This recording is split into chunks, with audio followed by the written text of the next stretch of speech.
Have you ever stood in an empty cathedral and whispered, just to hear your voice ripple through the vast space around you? That feeling of awe, of something larger than yourself answering back. It's a sensation humans have sought for millennia. But what if I told you that long before grand cathedrals, even before written language, ancient peoples were already mastering the art of sacred sound? They weren't just using caves or temples, they were shaping the very stone itself to speak back to them in voices that felt divine. Today, we're going on a journey, one that begins with a whisper and ends with a revelation about how our ancestors used sound not just to communicate, but to connect with the unseen. Picture this: you're deep inside a chamber hewn from solid basalt, a rock so dense and resonant that even the softest footfall seems to linger in the air. You take a breath and speak a single word, barely audible, and suddenly the space answers. Your voice doesn't just echo, it transforms, stretching into a chorus of lingering tones that wrap around you like something alive. This isn't science fiction. This is acoustic archaeology, a field uncovering how ancient cultures intentionally designed spaces where sound behaved in supernatural ways. From the fog-drenched highlands of Scotland to the sun-scorched temples of Central America, our forebears didn't just stumble upon these sonic wonders. They engineered them, understanding that certain stones, certain shapes, could turn human breath into something holy. What's even more fascinating is that these chambers weren't merely for spectacle. They were instruments of ritual carefully crafted to deepen spiritual experience. When a chant or prayer was offered in these spaces, it didn't fade, it multiplied, layering upon itself until the very air seemed charged with meaning. The echo became a participant in the ceremony, a bridge between the physical and the spiritual. In this video, we'll explore how these ancient sound chambers worked, why basalt was the material of choice, and what these lingering whispers tell us about humanity's timeless desire to reach beyond the visible world. You'll visit sites where sound has been trapped in stone for thousands of years, and by the end, you may never listen to an echo the same way again. To truly grasp why ancient cultures went to such extraordinary lengths to shape this specific stone, we need to listen to the rock itself. Basalt isn't just another building block, it's a geological instrument. Its acoustic superiority starts with its origin story, forged in the intense fires of volcanic activity. When lava flows rapidly cool upon contact with air or water, it solidifies into this incredibly dense, fine-grained rock. But it's not a perfect solid. Within its matrix are countless tiny vesicles, minuscule bubbles trapped during formation, and a uniform crystalline structure. These features are the secret to its voice. Think of it like the difference between tapping a cheap, hollow door and a solid oak one. The hollow door absorbs the energy and gives a dull thud, while the dense oak rings with a clear, sustained tone. Basalt is nature's solid oak door. Its homogeneity means sound waves aren't broken up or absorbed by inconsistent layers or soft minerals. Instead, they glide along its surface and through its mass with minimal energy loss. This allows echoes to persist, sometimes for several seconds, in a way that feels less like a simple reflection and more like the stone itself is singing the sound back to you.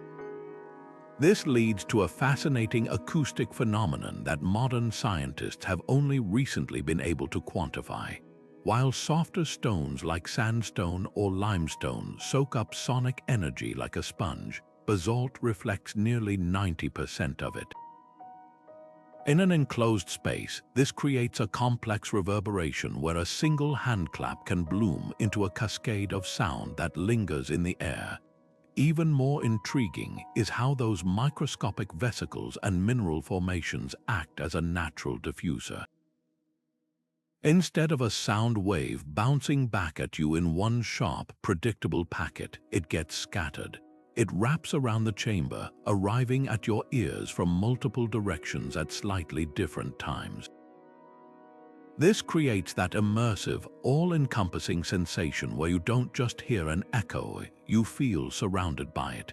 It's the difference between someone shouting directly in your ear and a choir singing from all around you.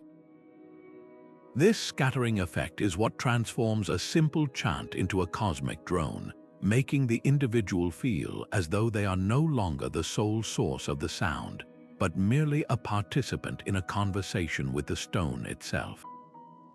Perhaps the most compelling discovery from modern analysis is the specific frequency range that these basalt chambers seem to emphasize. Through precise acoustic testing, researchers have found that many of these ancient sites naturally amplify and sustain frequencies between 95 and 120 Hz. Now, that might just seem like a number, but its effect on the human brain is profound. Neuroscientific studies have shown that exposure to sound waves in this low frequency range can directly influence brain activity, often shifting patterns toward the alpha and theta states.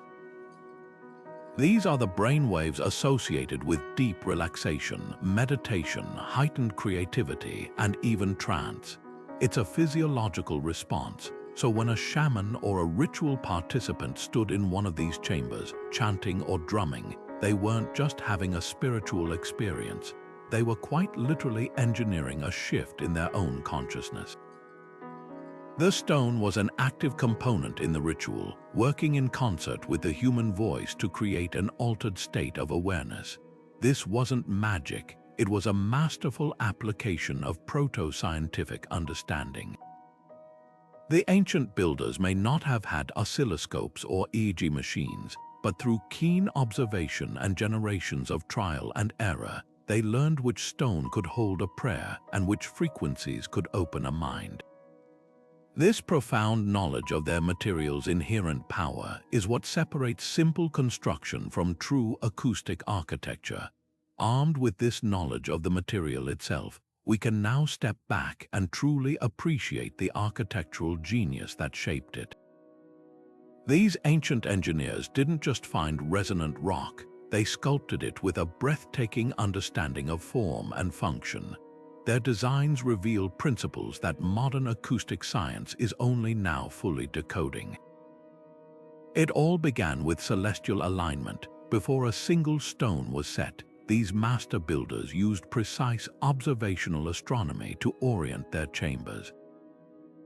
Many were aligned to capture the first or last light of a solstice or equinox, but this wasn't just for a light show.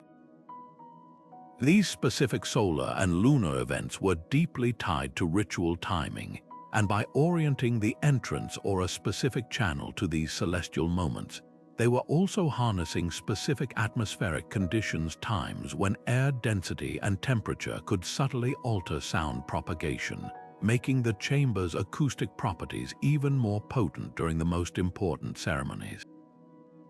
The geometry inside these spaces is where the true magic happens. The walls were rarely just flat surfaces. In the most sophisticated chambers, we find meticulously crafted parabolic curves. This shape is crucial. It acts like a satellite dish for sound. Instead of echoes scattering randomly, a parabolic wall collects sound waves and focuses them toward a single point, known as the focal point. Imagine a speaker standing at one focal point in a large, curved chamber. A person standing at the opposite focal point, perhaps dozens of feet away, would hear their words not as a faint murmur, but with startling, almost private clarity, as if they were standing right next to them. This created what acoustic archaeologists call hot spots, specific locations where ritual participants would have profoundly different auditory experiences, a feature that was undoubtedly used to highlight the words of a shaman or priest. But the innovation doesn't stop with grand curves. Look closer at the walls of places like Newgrange in Ireland or Chavín de Huántar in Peru, and you'll find a series of carefully carved niches or recesses. These aren't merely decorative shelves. They function as Helmholtz resonators, a concept named after a 19th-century physicist who described the principle, though ancient builders clearly understood the practical effect. Each niche, with its specific volume and neck opening, is tuned to a particular frequency. When sound waves from a chant or drumbeat travel past, the air within the cavity vibrates sympathetically, amplifying that specific tone while dampening others. A chamber filled with these resonators of varying sizes would act like a massive, stone-built graphic equalizer, enriching the harmonic texture of the ritual sound and creating that dense, layered drone that feels so otherworldly. This meticulous attention to harmonic detail extends to the very proportions of the rooms themselves. Time and again, measurements of these spaces reveal a recurring mathematical relationship, the golden ratio, approximately 1.618 to 1. This ratio between the chamber's height and its width isn't just aesthetically pleasing, it's acoustically ideal for the human voice. This specific proportion creates a resonant environment where the fundamental frequencies and harmonics of chanting or singing are reinforced rather than cancelled out. The sound doesn't fight the room, it collaborates with it, allowing tones to bloom and sustain. In some complexes, this engineering reaches a truly playful level with the creation of whispering galleries. These are continuous curved surfaces, often in circular or oval chambers, where sound waves are guided to travel along the wall itself. A secret spoken against the stone at one end can be heard perfectly clear at the other, a phenomenon that must have seemed like pure magic and was likely used for coded communication during rituals or by the priesthood. Every one of these elements, the celestial alignment, the parabolic focusing, the tuned resonators, and the sacred geometry combines to form an inescapable conclusion. These were not happy accidents. This was intentional, sophisticated acoustic engineering on a monumental scale. The builders possessed a deep, empirical understanding of how sound interacts with space, and they wielded that knowledge to construct environments capable of transforming a simple human utterance into an encounter with the divine. This profound architectural genius set the stage, but it was the rituals performed within these spaces that truly brought the stone to life. Ancient ceremonies were not simply held in these chambers. They were designed in perfect harmony with them, turning sound into a tangible, transformative force.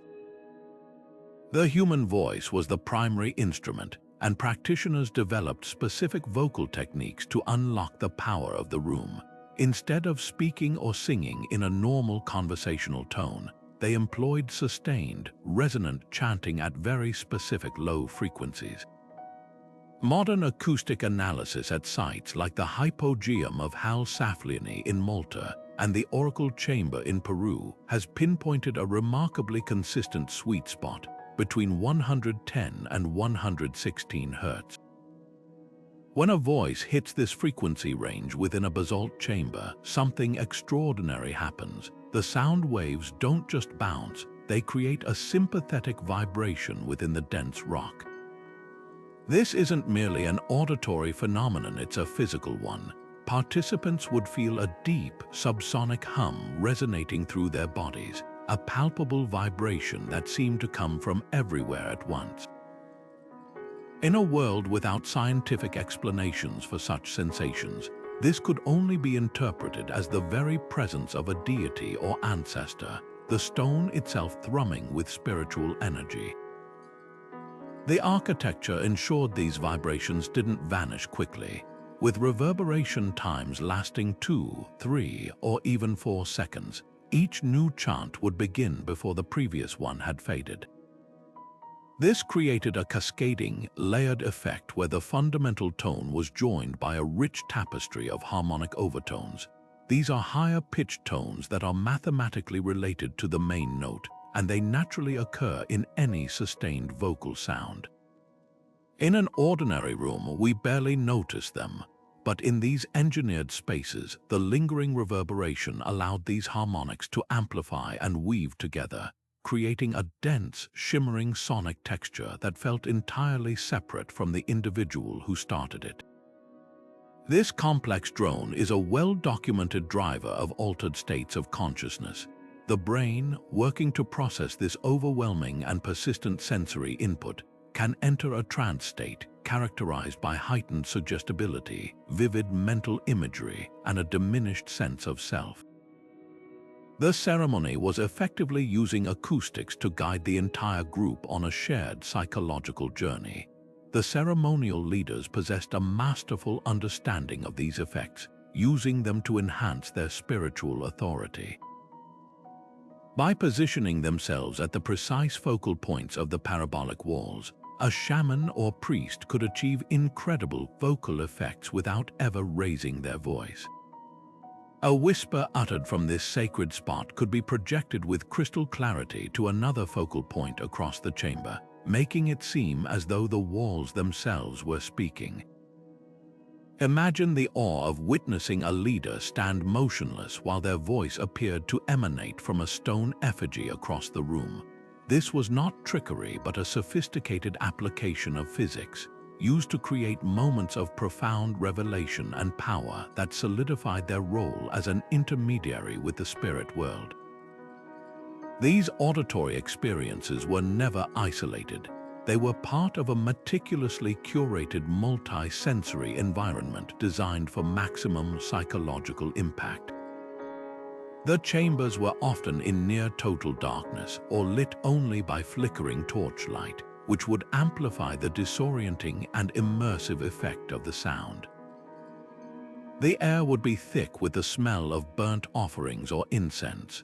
The rhythmic, physical vibration from drums or chanting would be felt through the feet and in the chest. This combination, the overwhelming sound, the darkness, the rhythmic pulse, would trigger a phenomenon known as sensory overload. When the brain's usual channels for processing information are flooded, it can lead to feelings of awe, euphoria, and a dissolution of ego. In this state, the messages and stories shared during the ritual would be imprinted with incredible power, forging unbreakable bonds of shared experience among the participants and reinforcing the core spiritual beliefs of the culture. These chambers were, in every sense, the first virtual reality, using physics and psychology to transport people to another realm. To achieve these profound effects, our ancestors didn't rely on voice alone. They developed and employed a fascinating array of musical instruments, each chosen for its ability to converse with the resonant stone. Archaeological discoveries paint a vivid picture of a culture deeply engaged in acoustic experimentation, one that developed a sophisticated toolkit of instruments designed not for performance, but for precise interaction with the architecture itself. These weren't mere noisemakers, they were sonic keys crafted to unlock the full potential of the basalt chambers. Among the most remarkable are lithophones or stone xylophones. These instruments were made from carefully selected slabs of the very same resonant basalt, each one tuned by meticulous grinding and polishing to produce a specific, pure musical note when struck with a mallet.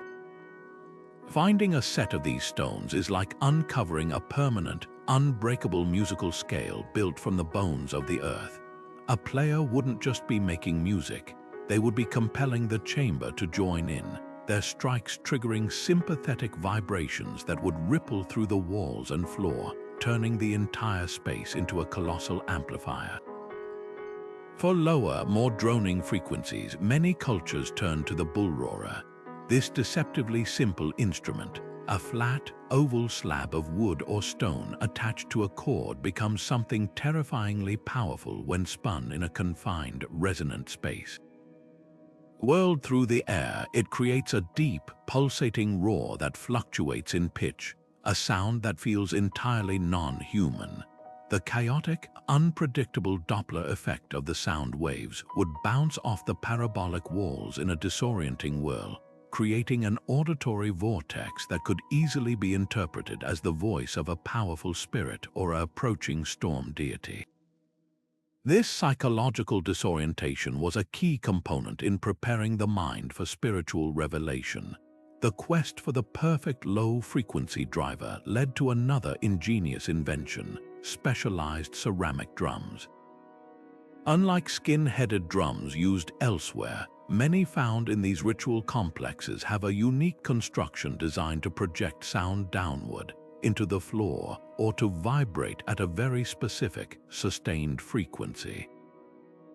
Their thick, heavy bodies and carefully tuned drumheads were engineered to produce a fundamental tone right in that magical 95 to 120 Hz range, effectively using the chamber's floor as a massive speaker cone to transmit vibrations directly into the bodies of the participants. The effect wasn't just heard, it was felt in the bones and the chest, a physical manipulation that could alter heart rates and breathing patterns. Perhaps the most stunning examples of permanent installation are found in caves where nature provided the raw materials and human ingenuity did the rest. In certain sites, stalactites formed from mineral-rich water dripping through basalt were not left to chance. Archaeologists have found evidence that these natural stone formations were carefully tuned by ancient artisans. Using stone tools, they would grind specific points on the stalactites, subtly altering their mass and density to change the note they produced when struck. This process created a massive, immutable lithophone that was literally part of the cave ceiling, a permanent instrument waiting for a ritualist to bring it to life with their mallet. Conch shell trumpets, discovered in astonishing numbers at sites from Mesoamerica to the Mediterranean, represent another masterstroke of bioacoustic engineering. When the tip is cut off and a mouthpiece is added, a conch shell becomes a powerful wind instrument, but its genius lies in its innate acoustic property. Regardless of the player's skill, a conch shell trumpet naturally produces a fundamental frequency almost exclusively within that crucial 100 to 120 Hz window. Blowing into one of these inside a basalt chamber is not like playing a horn in a concert hall. The shell's sound grabs the resonant frequency of the stone and amplifies it exponentially, creating a booming, sustained note that doesn't so much fade as it is absorbed back into the walls. It is the sound of the sea meeting the stone, a primal call that the architecture was built to answer. The manipulation didn't stop with solid objects. Evidence from several sites points to the use of water as a dynamic acoustic element. Large stone basins were positioned at key points within chambers and filled with varying levels of water. When the surface of the water was struck, it would produce a rich tone, but as water was added or removed during a ceremony, the resonant frequency of the basin would change. This allowed a single instrument to produce a shifting soundscape throughout a ritual, perhaps symbolizing a journey between worlds or the changing seasons, with the sound itself evolving in real time to guide the emotional narrative of the event. Finally, we see devices designed to extend and focus the most important instrument of all, the human voice. Artifacts resembling simple, funnel-shaped clay megaphones have been found. These were not for making the voice louder in a general sense, but for laser focusing it. A speaker would use one to direct their chant or invocation toward a specific, highly resonant section of the wall, or into a tuned niche acting as a Helmholtz resonator. This ensured their words were captured and transformed by the architecture with maximum efficiency, their voice seamlessly merging with the supernatural echo it created. The sheer variety and specialization of these tools reveal a culture that didn't just use sound, they researched it. This was a sustained, generations-long project in applied acoustics, a dedication to mastering the invisible forces that could bridge the gap between the human and the divine. What's truly staggering is that this sophisticated knowledge of sound wasn't confined to a single river valley or one isolated culture. It emerges as a whisper, then a chorus across the entire ancient world, separated by oceans and millennia. We find cultures with no conceivable contact, each independently arriving at the same profound conclusion: that basalt could be made to sing, and that this song could open a door to the other world. Take, for instance, the Great Passage Tomb of Newgrange in Ireland. Built over 5,000 years ago, its facade is a river of white quartz and dark, rounded granodiorite stones, but its heart is a long, narrow passage leading to a cruciform chamber, all built from massive, resonant slabs. On the winter solstice, a single shaft of sunlight pierces a perfectly aligned roof box, flooding the inner sanctum with light. But if you were to stand in that chamber and speak during that event, you'd find your voice transformed. The corbelled roof and the precise angles of the stones create a lingering, low-frequency reverberation that makes a chant feel eternal, as if the spirits of the ancestors interred within the walls are joining in.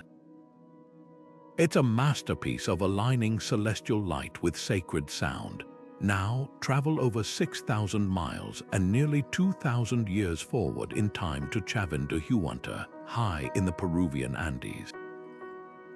Here, within a sprawling complex of tunnels and courtyards, lies the Lanzón monolith, a granite dagger-shaped sculpture of a snarling deity, housed in a cruciform chamber deep underground.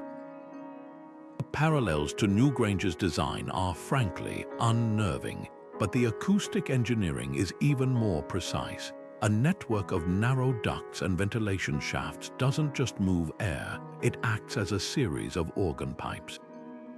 When a conch shell trumpet, or pututu, is blown in one of the courtyards, its sound is channeled and distorted through these stone tubes, emerging in the gallery around the Lanzón as an unearthly, breathy roar that seems to come from the statue itself. The priests hidden in adjacent passages could use these sound conduits to hold a conversation with the stone, making the temple itself seem alive and oracular. Perhaps the most intimate example of this global phenomenon is the Hal Saflieni hypogeum on Malta, a labyrinthine underground sanctuary carved from solid limestone around 3600 BC. Within it lies the famous oracle room. This small chamber possesses an acoustic property so specific it feels intentional.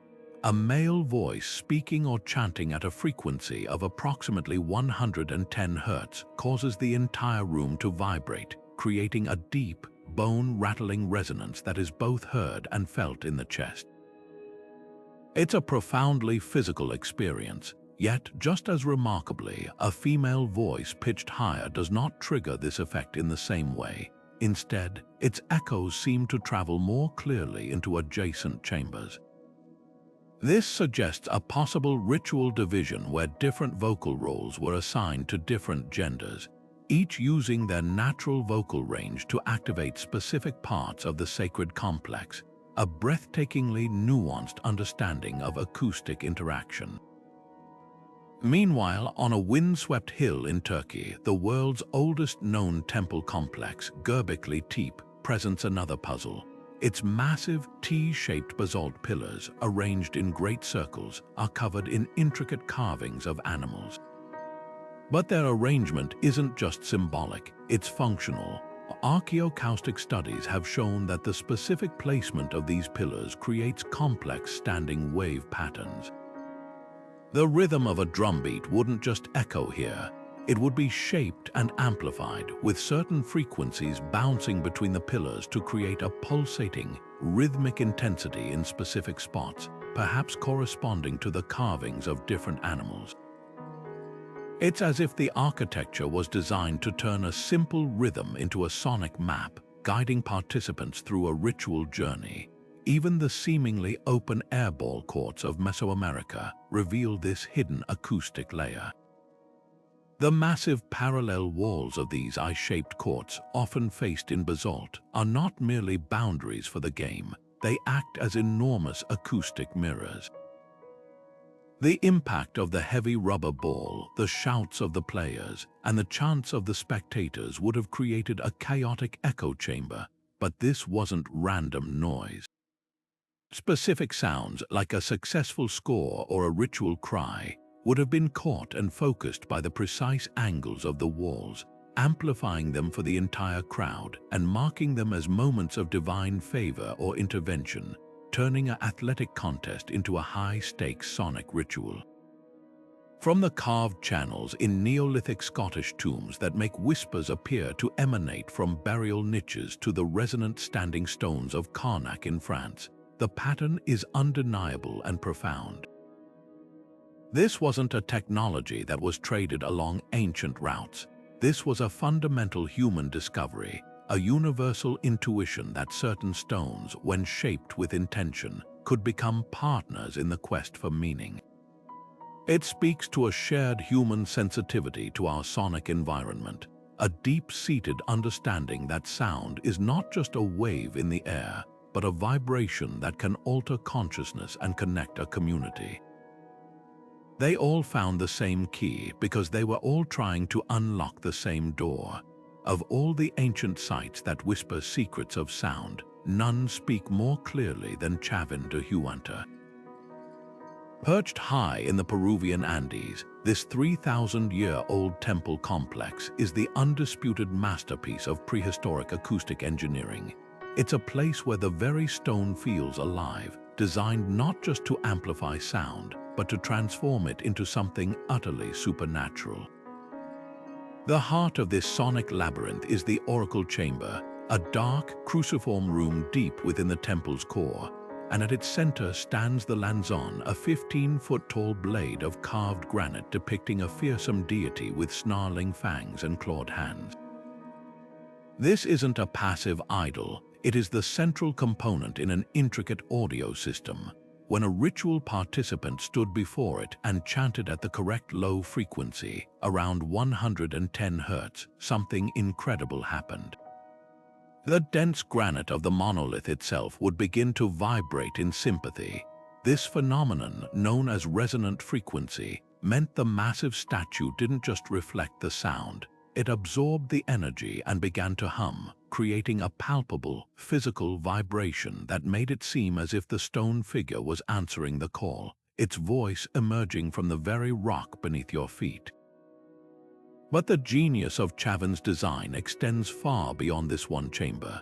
The entire complex is woven with a network of narrow, perfectly straight ventilation ducts and stone-lined shafts.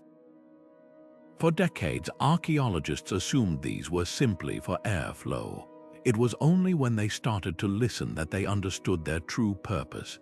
These ducts aren't passive airways, they are precision-built organ pipes.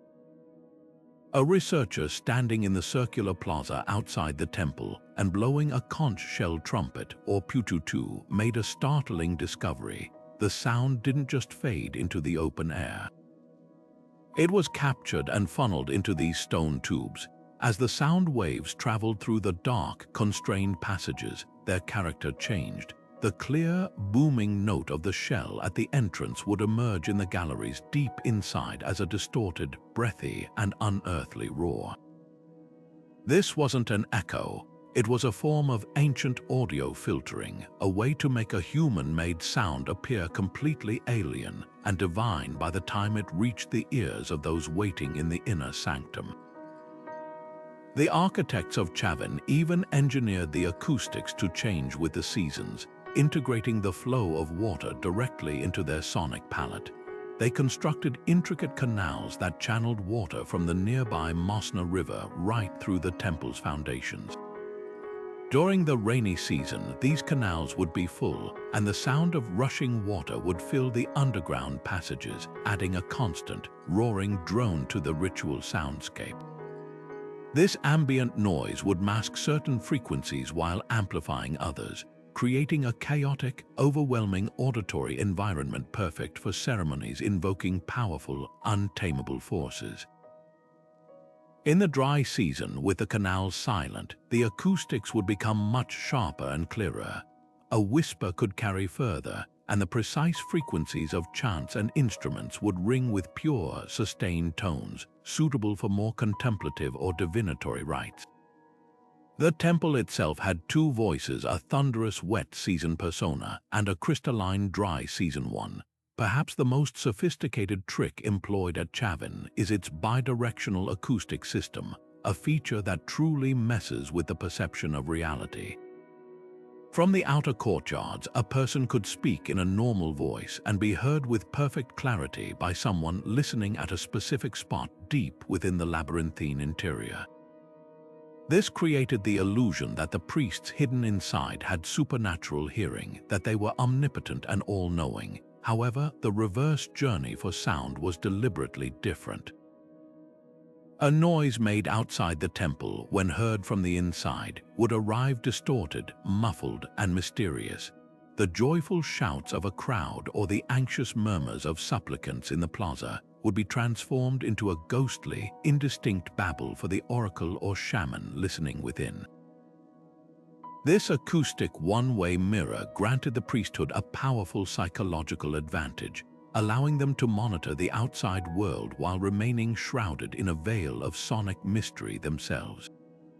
The cumulative effect of all these features, the vibrating monolith, the sound-filtering ducts, the seasonal water orchestra, and the bidirectional design, points to a staggering depth of knowledge.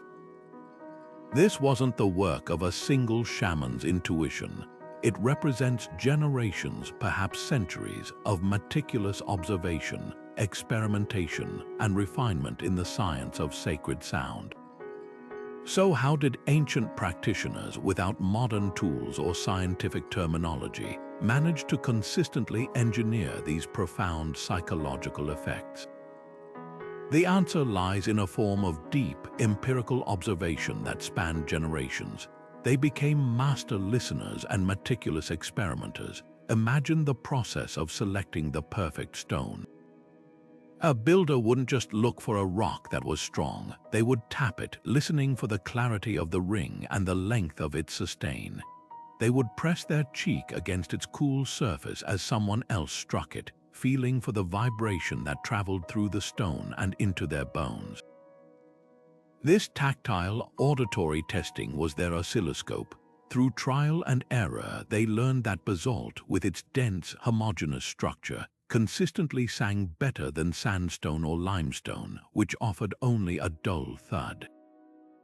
This wasn't a one-time discovery, but a refined body of knowledge passed down through oral tradition, a sacred acoustic science where the quality of a stone's voice was as important as its structural integrity. The tuning of these spaces was an even more sophisticated endeavor. We can envision a ritual master and their apprentice working inside a newly carved chamber. The master would chant a sustained tone while the apprentice slowly moved around the room, mapping out the acoustic hotspots and dead zones. They would note where a voice felt most powerful or where an echo seemed to originate from a specific carved figure on the wall. If the sound was wrong, if it was too sharp, too muddled, or didn't linger, they wouldn't abandon the site. Instead, they would become stone surgeons, making microscopic adjustments. Using abrasive sand and water, they would patiently polish a wall to change its reflective quality, or they might carve a series of small, strategic niches into a flat surface to act as diffusers and resonators, subtly shaping the sound waves until the room responded with the desired drone. This process of incremental refinement, of listening and adjusting over decades, even centuries, is how they achieved such precise acoustic control.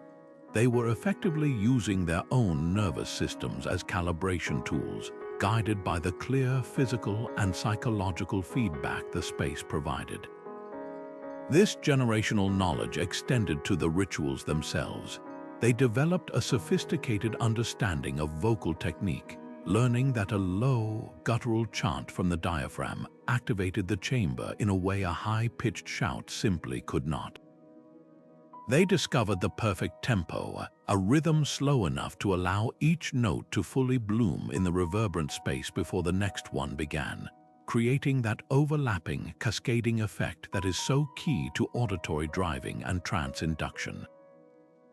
The choice of instruments was equally deliberate. The conch shell trumpet wasn't selected at random. Its natural fundamental pitch falls perfectly within that neurologically potent range.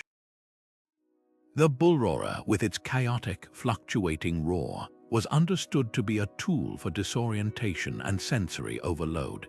Every element, from the timing of the ceremony to the substances used, was a variable they learned to control. The flickering torchlight wasn't just for atmosphere. Its unpredictable patterns would compound the acoustic disorientation, while ritual incense likely contained mild psychoactive compounds that lowered sensory thresholds, making participants even more susceptible to the sound. This was a holistic technology of consciousness, where acoustics was the lead instrument in a full sensory orchestra, designed to guide the mind across a threshold. Their genius was in weaving all these elements together into a repeatable, reliable system for transcendence. It's one thing to marvel at the finished product, but another to understand the journey of discovery itself.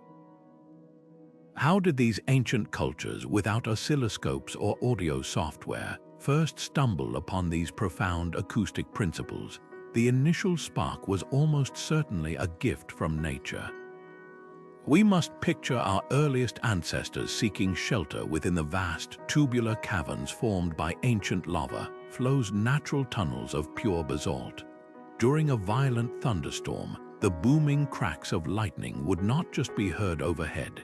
They would be captured by the stone, reverberating through the tunnels in a sustained, earth-shaking roar that felt like the mountain itself was angry. Or on a windy day, a low gust funneling into the mouth of a cave would create a constant, haunting drone, a natural Aeolian harp played on a geological scale. These were not subtle effects. They were overwhelming sensory events that demanded an explanation, and in a pre-scientific world, the most logical conclusion was that the spirit of the mountain or a deity within the rock was speaking. This natural phenomenon provided the foundational eureka moment, revealing that certain stone could not only hold sound but transform it into something powerful and animate. From this moment of observation, a critical shift occurred from passive experience to active experimentation. This is where intuition transformed into proto-science. We see clear evidence of this trial and error process etched into the stones of ritual sites themselves. At several locations, archaeologists have documented walls covered in a series of small, seemingly random niches or cup marks. At first glance, they appear decorative or perhaps unfinished, but upon closer acoustic analysis, a pattern emerges. Only a specific subset of these carvings, positioned at precise heights and depths, functions as effective Helmholtz resonators. The others are acoustic duds. This isn't a case of haphazard decoration. It is the literal stone record of an experimental process. We can envision an ancient acoustician, perhaps generations after the site's initial construction, patiently carving a small cavity into the wall, then listening carefully to how it altered the sound of a chant. If it made the tone richer and fuller, the niche was kept. If it deadened the sound or created an unpleasant dissonance, they would try again a few inches away, slowly mapping the resonant sweet spots through meticulous empirical testing. This practice of testing was so integral that it became embedded in the very culture of construction, preserved in fragments of oral tradition that have survived millennia. Stories from diverse cultures, from the Celtic regions of Europe to the indigenous peoples of the Americas, speak of master builders who would listen to the stone before it was ever set in place. This wasn't a metaphorical listening, it was a physical test. A chosen stone would be struck with a hammerstone, and the builder, with their ear pressed against its cool surface, would judge its quality not just by its strength, but by the purity and sustain of the ring it produced.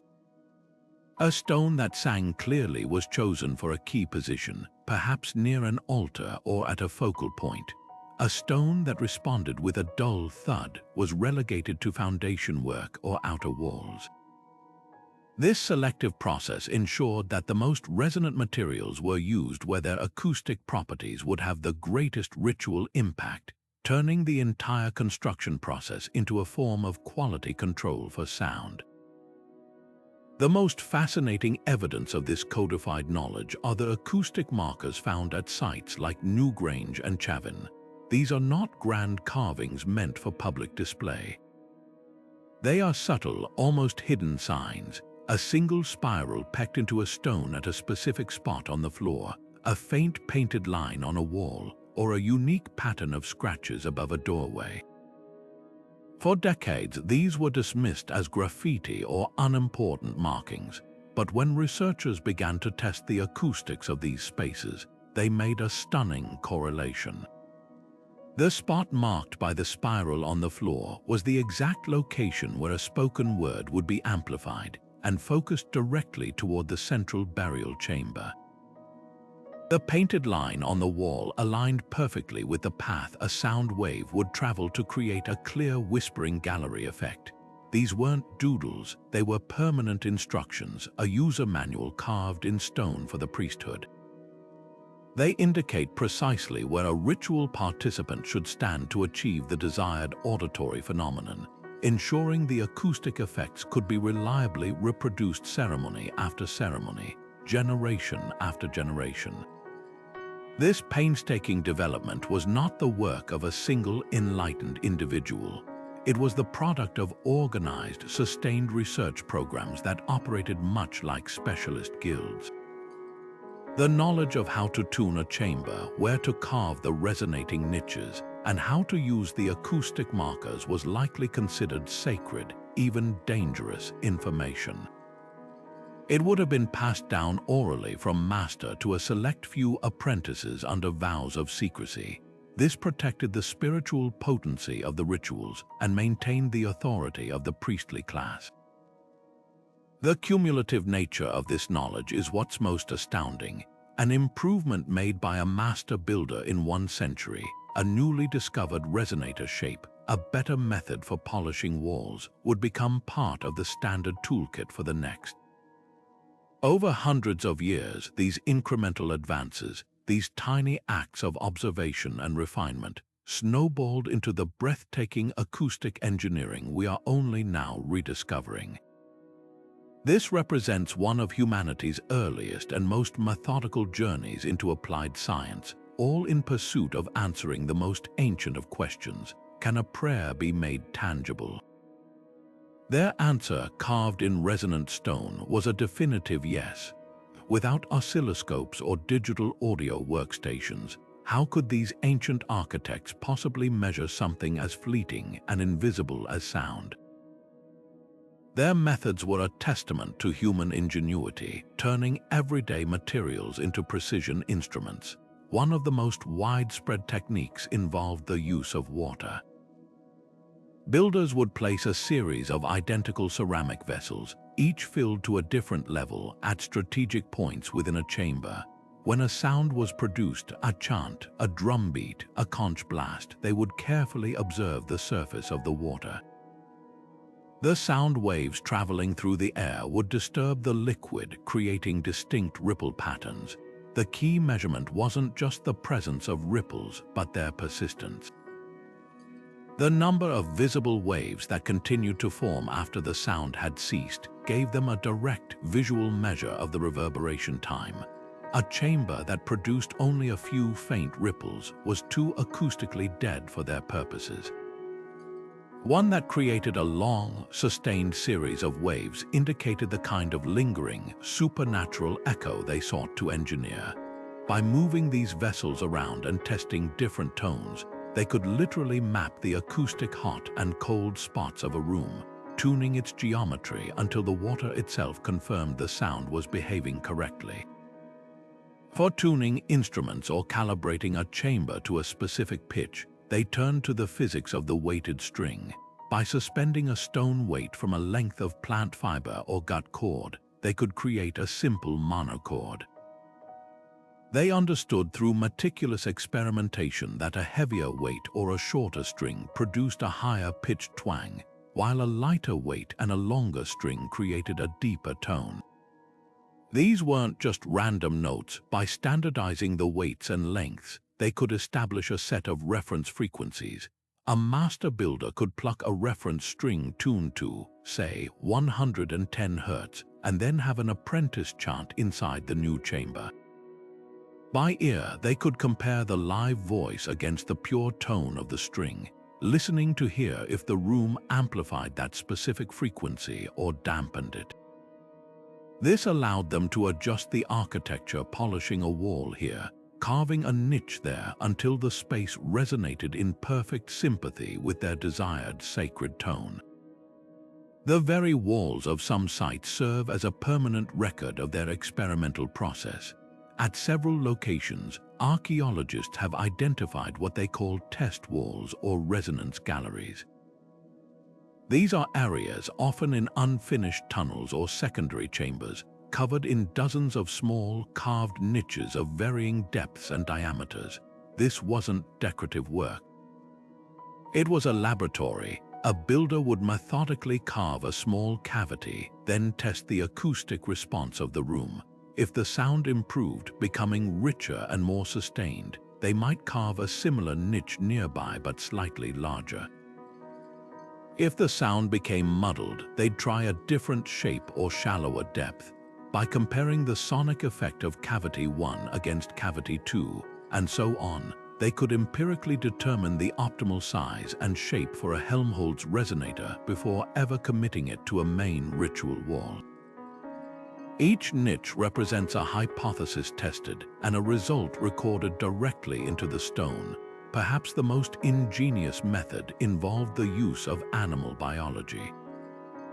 There is strong evidence that some cultures used tightly stretched animal membranes, much like a simple drum skin, as a primitive form of oscilloscope. They would mount a thin membrane over a small, open frame and dust its surface with fine sand or pollen. When they produced a sound aimed at this device, the membrane would vibrate in sympathy. The inert particles on the surface would be jostled by these vibrations, organizing into distinct patterns, geometric shapes like circles, lines, or even more complex figures. The builders learned that a clear, pure tone created a stable, symmetrical pattern. A dissonant or muddy sound resulted in a chaotic, shifting mess of particles. This gave them a stunningly clear visual representation of sound quality. They could literally see resonance by observing how the patterns changed when they altered the sound's pitch or when they moved the device around the chamber. They gained a profound understanding of wave behavior that was both precise and beautifully simple. The sophistication of these techniques is humbling. While we might view a water vessel or a dusty membrane as primitive, the principles they exploited are the very same ones that underpin our most advanced acoustic measurement tools today. They were measuring wave interference, reverberation time, and resonant frequency with nothing more than keen observation and a deep understanding of their natural world. This systematic, empirical approach allowed them to transform intuition into reproducible engineering, creating spaces of power that continue to astonish us millennia later. This profound acoustic architecture fundamentally reshaped the spiritual worldview of the cultures that built it. When a chant lingered for several seconds, layering upon itself into a chorus of unseen voices, it was not interpreted as a simple echo. To the ancient mind, this was a direct response from the other side. The persistent sound was the voice of an ancestor adding their wisdom to the prayer, or a deity affirming the ritual. This transformed the chamber from a passive venue into an interactive sacred space, a place of dialogue where the veil between the human and spirit worlds was acoustically thin. The very reliability of the effect that it happened every single time cemented its status as a supernatural event. If the gods answered so consistently, their presence was not a matter of faith, but of observable, repeatable fact. This perception was powerfully reinforced by the way sound seemed to emanate from sacred objects themselves. The most striking example is the Lanzon monolith at Chavín de Huántar. When a person chanted at the correct frequency, the massive granite statue would begin to vibrate sympathetically, humming with a palpable energy that made it seem as if the carved deity was speaking. Sound didn't just bounce off the statue, it appeared to originate from within it. This phenomenon provided irrefutable proof to participants that the spirit truly did inhabit the idol. Similarly, in many passage tombs, whispers seem to come directly from burial niches, as if the ancestors interred within the walls were whispering secrets to the living.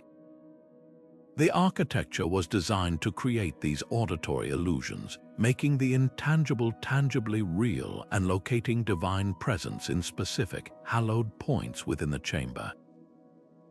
This technology also served to elevate and legitimize the spiritual authority of the ritual leaders.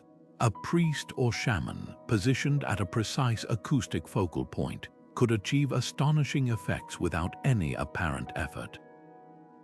A quiet prayer uttered from this spot could be heard with crystal clarity by someone standing at another focal point across the room, while those standing just a few feet away might hear only a faint murmur. This created the powerful illusion that the leader was channeling a voice not their own, that their words were being projected by the will of the spirits. The ability to make a whisper travel across a cavernous space or seem to issue from a stone effigy was not seen as a clever trick. It was direct evidence of their unique role as an intermediary, a mortal who could harness and direct supernatural forces. Their power was demonstrated, not just claimed. These experiences gave rise to elaborate theologies of sound, complex belief systems about its fundamental power. Across these disparate cultures, a common idea emerged, that specific sacred frequencies could vibrate in harmony with the cosmos itself. The goal of ritual chanting and playing tuned instruments was not merely to make music, but to achieve a state of resonance with the fundamental order of the universe. This harmonious vibration was believed to heal sickness, bless crops, and maintain the balance of the world. Furthermore, the dense, layered drone created within these chambers was thought to literally open a portal or a gateway. The overwhelming, all-encompassing sound was not just a representation of the spirit world. It was the very substance of it, a sonic bridge that participants could cross over during their trance states. The sound itself became the vehicle for travel to other realms. The ultimate power of this acoustic theology lay in its democratization of the divine experience. While the priesthood held the knowledge to orchestrate the rituals, the entire community present in the chamber felt the vibrations in their bones, heard the unearthly echoes, and witnessed the seemingly miraculous events. A complex spiritual concept like communing with an ancestor was no longer an abstract article of faith that one had to believe in on the word of a leader. It was something everyone could feel and hear together, a shared sensory event that forged an unbreakable collective memory. The stone provided the evidence, and the sound provided the experience, creating a bedrock of belief that was both emotionally resonant and, to their understanding, scientifically verifiable. This intersection of physical phenomenon and metaphysical interpretation stands as one of humanity's most elegant and powerful uses of natural law to explore the supernatural. Today, we're no longer relying on anecdotal reports or educated guesses. The field of modern archaeoacoustics has equipped researchers with a sophisticated toolkit to measure, map, and recreate these ancient soundscapes with astonishing precision, transforming whispers of possibility into hard, empirical data. It begins with non-invasive laser scanning. teams use LiDAR and photogrammetry to create millimeter-perfect three-dimensional digital models of a chamber's entire interior surface. Every crack, every subtle curvature, every intentional niche is captured in a massive cloud of data points. This isn't just a map, it's a perfect digital twin. Researchers then use a technique called impulse response recording. They place a calibrated speaker that emits a very short, broad-spectrum sound burst, a sort of digital handclap that contains every frequency at once, and an array of highly sensitive microphones throughout the space. By recording how this single, perfect impulse behaves as it travels, they capture the acoustic fingerprint of the entire room.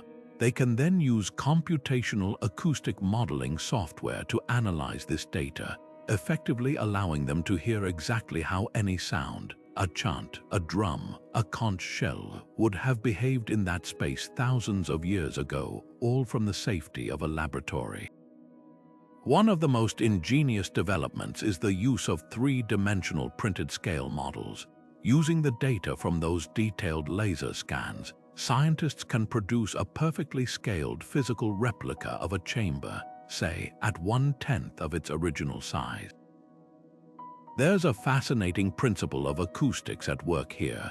If you scale a space down, you must scale the sound up. So, to test the acoustic properties of this miniature temple, they use very high-frequency sounds. The way these high-pitched waves bounce around the tiny model perfectly mirrors how lower, ritualistic frequencies would have traveled in the full-sized original. This allows for endless experimentation without ever setting foot inside the fragile, often protected archaeological site. They can test different sound sources, block hypothetical doorways, or even simulate the acoustic effect of a chamber filled with people versus empty, all while the actual ancient site remains untouched and preserved. The data this process yields is incredibly detailed. Spectral analysis software can generate visual graphs called spectrograms that break down the complex soup of sound within the chamber. These graphs don't just show that an echo exists, they reveal its exact lifespan, its tonal color, and most importantly, its frequency response. The software can pinpoint with mathematical certainty the specific frequencies that the architecture amplifies and, just as crucially, those it dampens. At multiple sites from Malta to Peru, these analyses consistently highlight that resonant sweet spot between 95 and 120 Hz.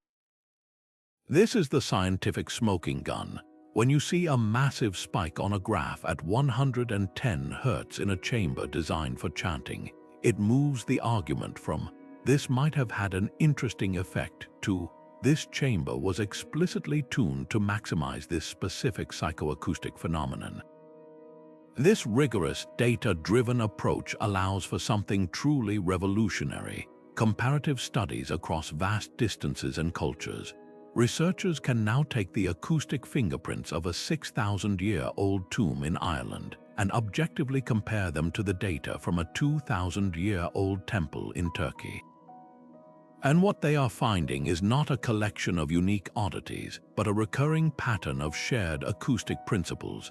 Different cultures with no possible contact independently discovered that parabolic shapes focus sound, that specific ratios of room dimensions create pleasing harmonics, and that certain rocks make better resonators than others. This doesn't suggest a lost global civilization, but rather a universal human acoustic intuition, a shared discovery that certain shapes and materials could manipulate sound in powerful, meaningful ways that resonated with our very biology. This entire field has undergone a profound shift, moving from the fringes of archaeological speculation into the respected realm of hard science. The measurable data provides irrefutable support for ancient intentionality. We can now say with confidence that the niche was carved not for a torch, but to trap a specific frequency, that the wall was curved not just for stability, but to project a whisper across a room. This is revolutionizing our understanding of ancient technological sophistication. It forces us to abandon outdated notions of prehistoric peoples as simple farmers or superstitious primitives. They were, in their own right, brilliant physicists and neuroscientists, masterful engineers who manipulated a fundamental force of nature to serve their spiritual and social needs.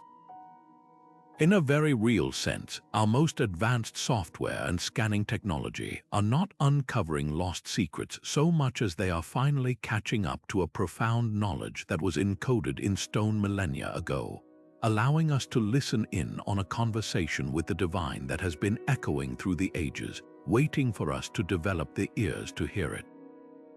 Yet this extraordinary sonic legacy now faces a silent crisis, a slow fading of the very vibrations that gave these spaces their power. The acoustic properties painstakingly engineered by ancient builders are astonishingly fragile, vulnerable to a host of modern threats that their creators could never have foreseen. The primary culprit is often the very process meant to save these sites, restoration. In a well-intentioned but acoustically disastrous effort to stabilize crumbling walls, modern contractors have frequently used poured concrete or cement-based mortars to fill gaps and reinforce structures. To the naked eye, the repair might look seamless, but to the ear, it's a catastrophe. Concrete is acoustically dead, a dense, porous material that acts like a sponge, greedily absorbing sound waves instead of reflecting them with the bright, lively ring of finely finished basalt or limestone. A wall that once sang with a clear, sustained tone now responds with a dull, muffled thud, irrevocably breaking the sonic circuit designed millennia ago. Beyond the materials themselves, the loss of ancient surface finishes has had a devastating effect. We now understand that many of these chambers were not left as raw stone. They were coated in layers of specially formulated plaster, a mix of lime, crushed ceramics, and even plant fibers, polished to a smooth, hard finish that acted as a perfect reflective surface for sound. Time and weather have worn most of this plaster away, leaving behind the rougher, untreated stone beneath. While this might look more ancient to our eyes, it sounds completely different. The rough, pitted surface of weathered basalt scatters and diffuses sound waves in a chaotic, random manner, a far cry from the precise, focused reflections that the original smooth plaster would have provided. It's the difference between shouting into a polished marble hallway and shouting into a dense forest. The sound might echo in both, but only one gives you a clear, predictable, and powerful return. The presence of visitors, while a testament to our enduring fascination, also takes a gradual but cumulative toll. It's not the noise of the crowds that is the main issue, but the physical impact of millions of touches. The natural oils from human hands, combined with the microscopic abrasion of constant contact, slowly wear down the precise edges of carved niches and the subtle contours of parabolic walls. This gentle, relentless erosion alters the critical angles needed to focus sound waves accurately. A whispering gallery effect might weaken over decades as the perfect curve of the wall is imperceptibly flattened by the brush of countless shoulders and hands. Furthermore, the installation of modern necessities, protective walkways, metal railings, and informational signage inadvertently changes the acoustic equation. These foreign objects introduce new surfaces that absorb, reflect, or diffract sound waves in ways that disrupt the carefully calibrated original design, adding sonic clutter to a once pristine environment. Perhaps the most insidious and complex threat comes from the changing atmosphere itself. The original builders calibrated their designs for specific environmental conditions, local humidity levels, stable temperatures, and predictable air currents flowing through purpose-built ducts. Climate change is now shifting these fundamental parameters. Increased humidity can make air denser, causing sound waves to travel slightly slower and lose energy more quickly, potentially shortening the prized reverberation time. Rising temperatures can create stronger thermal layers within a chamber, bending and distorting sound paths in unpredictable ways. Protective roofs installed to shelter open-air sites from rain completely alter the natural ventilation, stagnating the air and removing the dynamic element of wind that was sometimes an integral part of the ritual soundscape. The ancient engineers were masters of their local environment, but that environment is no longer the constant it once was. This realization has sparked a revolution in conservation philosophy. It's no longer enough to simply keep a stone wall from falling down. The new mandate is to preserve the experience, the intangible heritage of sound. This has given rise to a new discipline, acoustic archaeology conservation. Teams now use sophisticated three-dimensional sound mapping before, during, and after any restoration work, ensuring that repairs not only match the visual appearance of original materials but also their sonic signature. In some exceptionally sensitive sites, like the Hypogeum in Malta, access is now severely limited to small groups for very short periods to control the microclimate and prevent further human-induced wear. The race is not just against physical decay, but against the fading of an echo. This urgent effort to document these vanishing soundscapes has become a critical mission, using cutting-edge technology to capture the last whispers of the ancient world before they fall silent forever, leading us to a fascinating new field of experimental reconstruction. To move beyond digital models and truly feel the power of these spaces, a group of researchers turned to the most hands-on method possible. They decided to build one from scratch. This field, known as experimental archaeology, moves theory into the tangible world of stone, sweat, and sound. The most ambitious of these projects aimed not just to create a model, but to replicate the entire process, from quarrying the basalt with replicas of Bronze Age tools to the final, painstaking tuning of the interior surfaces. The goal was simple yet profound: to see if modern humans, using only ancient methods, could successfully reconstruct the supernatural acoustics of their ancestors. The results were nothing short of a revelation, providing some of the most compelling proof we have that these chambers were masterworks of intentional design. The process began at the source in a basalt quarry. Teams learned firsthand the immense physical labor required, using heavy stone mauls and fire-setting techniques to fracture the bedrock into manageable blocks. This wasn't just about getting the right stone, it was about understanding the rhythm and scale of the work, the communal effort that would have been required. Shaping the blocks was an even more meticulous endeavor. Without steel chisels, they relied on stone hammers and abrasive sand to slowly dress the surfaces, a process that could take weeks for a single block. This hands-on work revealed a crucial insight: the specific texture left by these stone tools, a slightly undulating, almost dimpled surface, was not a sign of primitive technique. When tested, this texture proved to be acoustically superior to a perfectly flat, machine-cut surface. The tiny, random imperfections acted as a natural diffuser, preventing harsh, focused echoes and instead creating that rich, enveloping reverberation that feels so immersive. The primitive method was, in fact, the optimized one. Once the structure was erected, the true acoustic tuning began. This phase demonstrated the incredible precision involved. Researchers found that the difference between a chamber that produced a magical, lingering drone and one that created a muddy, indistinct rumble could be a matter of mere millimeters in the curvature of a wall.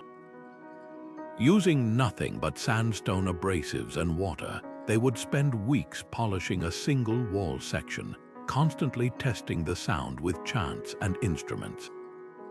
A slight concave curve here would focus sound to a specific point. A subtly convex bulge there would scatter it perfectly. This wasn't guesswork, it was a slow, iterative process of listening and adjusting, where the ear was the ultimate measuring device. The entire construction site must have functioned like a massive instrument workshop, with teams of sound testers providing continuous feedback to the stoneworkers. A master acoustician might have stood at the future altar calling out instructions. A little more off this stone, it's creating a dead zone, until the entire space rang true. The most powerful evidence came from the volunteers who participated in ceremonies inside the completed replica. These were modern people with no prior belief in the ancient rituals, yet their reported experiences were eerily similar to historical and anthropological accounts. They spoke of the sound feeling alive and separate from themselves, of a palpable vibration that seemed to seep up from the floor into their bodies. Many described a rapid onset of lightheadedness, a sense of spatial disorientation, and vivid mental imagery. The combination of the persistent low-frequency drone, the flickering light from oil lamps, and the physical resonance proved to be overwhelmingly effective at shifting consciousness. These subjective reports, gathered under controlled conditions, provide a direct, experiential link to the past. They suggest that the descriptions of communing with spirits or traveling to other worlds were not mere metaphors or drug-induced hallucinations, but predictable physiological and psychological responses to an expertly engineered environment. These reconstructions solidify the argument beyond any reasonable doubt.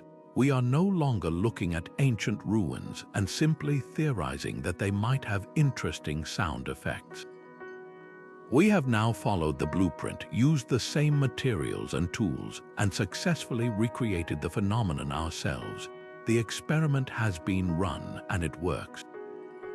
This transforms our understanding of these sites from intriguing archaeological curiosities into confirmed technological achievements.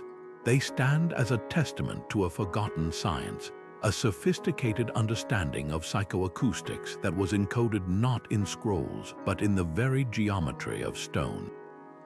This tangible proof forces us to completely re-evaluate the capabilities and the intellectual world of prehistoric cultures, revealing a depth of knowledge that was both practical and profoundly spiritual.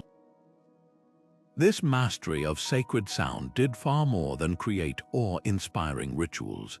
It fundamentally reshaped the very fabric of ancient society, forging new structures of power, community, and knowledge that would echo for millennia. At the heart of this social revolution was a new kind of authority figure, the acoustic engineer priest.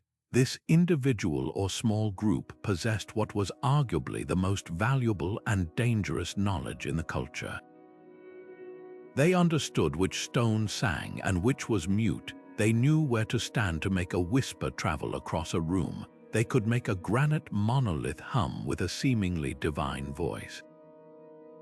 In a world where the line between the natural and the supernatural was blurred, this ability to reliably produce miraculous sonic phenomena was the ultimate source of power. It wasn't based on brute force or inherited title, but on a demonstrable, repeatable command over the invisible forces of the world. This control allowed them to position themselves as the essential intermediaries between the community and the gods, a role that granted them immense influence over law, resource allocation, and social order. This specialized knowledge demanded protection, giving rise to elaborate systems of secrecy and initiation that became the bedrock of many ancient religions. The techniques for tuning a chamber or focusing sound were not written down.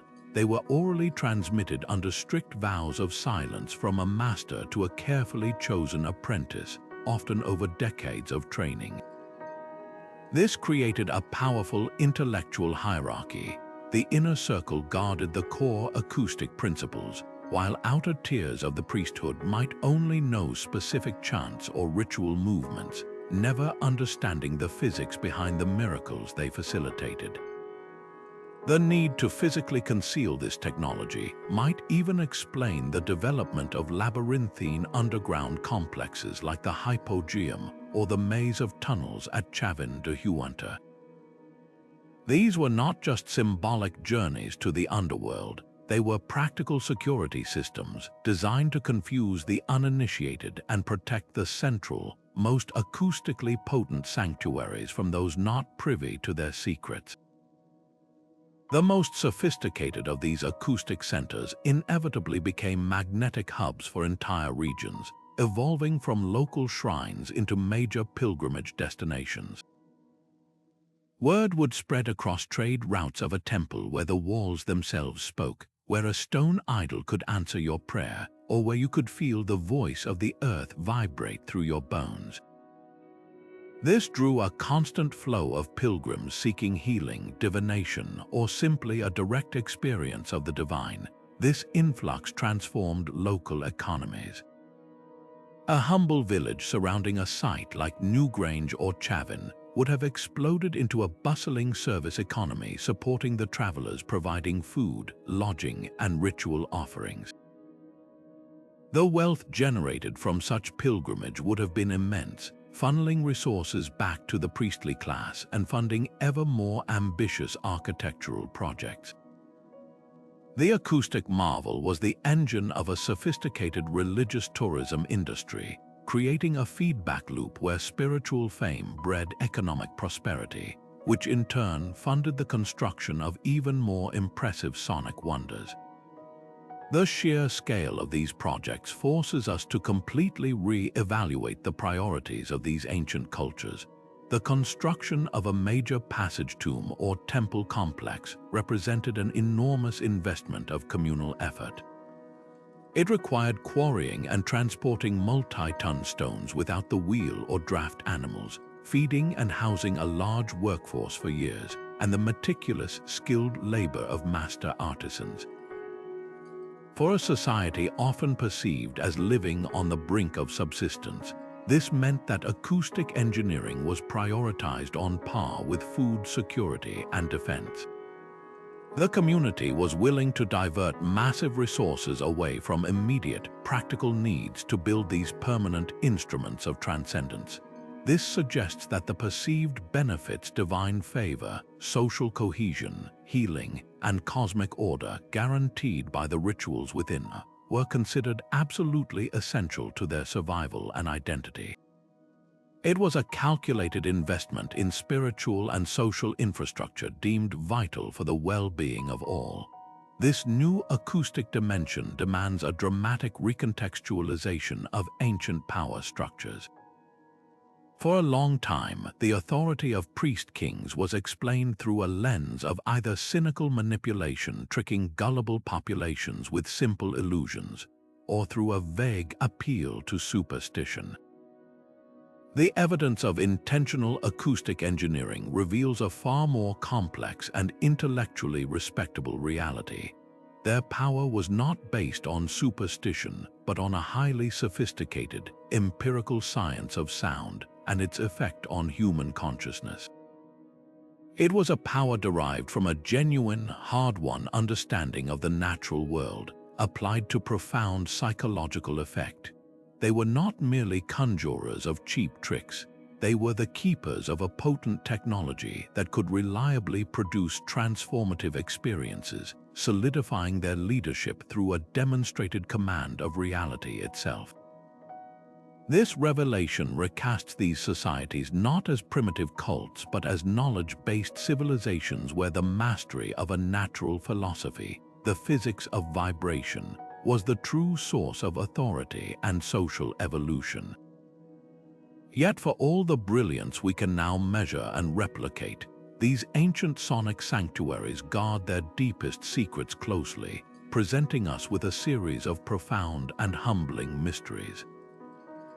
The most persistent question is one of method. How did they achieve such breathtaking acoustic precision without a written system to record complex calculations or precise measurements? We have no engineering schematics, no formulas for parabolic curves, no treatises on resonant frequencies from these cultures. Their entire body of knowledge, a sophisticated science of sound, was developed, refined, and transmitted entirely through oral tradition and hands-on apprenticeship. This suggests a level of intuitive understanding and a capacity for memorizing complex spatial and mathematical relationships that is almost unimaginable to our modern, document-dependent minds. The master builder didn't consult a blueprint. They held the perfect geometry of the chamber in their mind's eye, passing it down through generations with a fidelity we are only now beginning to appreciate, forcing us to reconsider the limits and capabilities of human cognition before the written word. Some of the most perplexing puzzles are temporal. At numerous sites, the most powerful acoustic effects are not constant. They are unlocked only during specific, fleeting moments.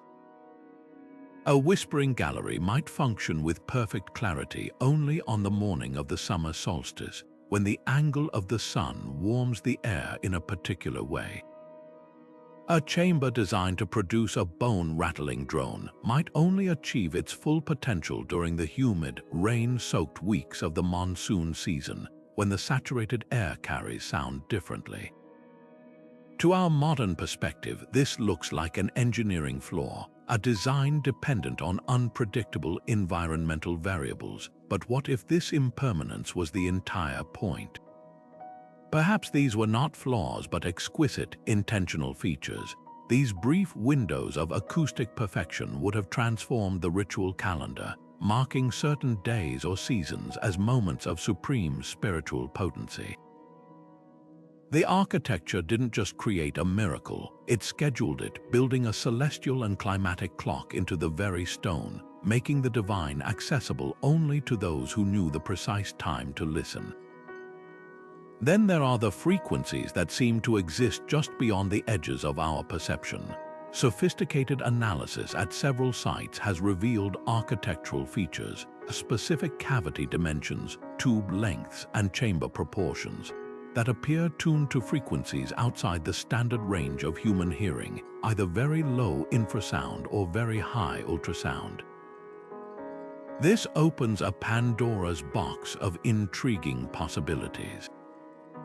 Were these spaces designed to interact with the natural world in ways we've forgotten? Could certain infrasonic frequencies have been used to disorient or influence animals during rituals, or to create a sense of unease that heightened the ceremonial experience?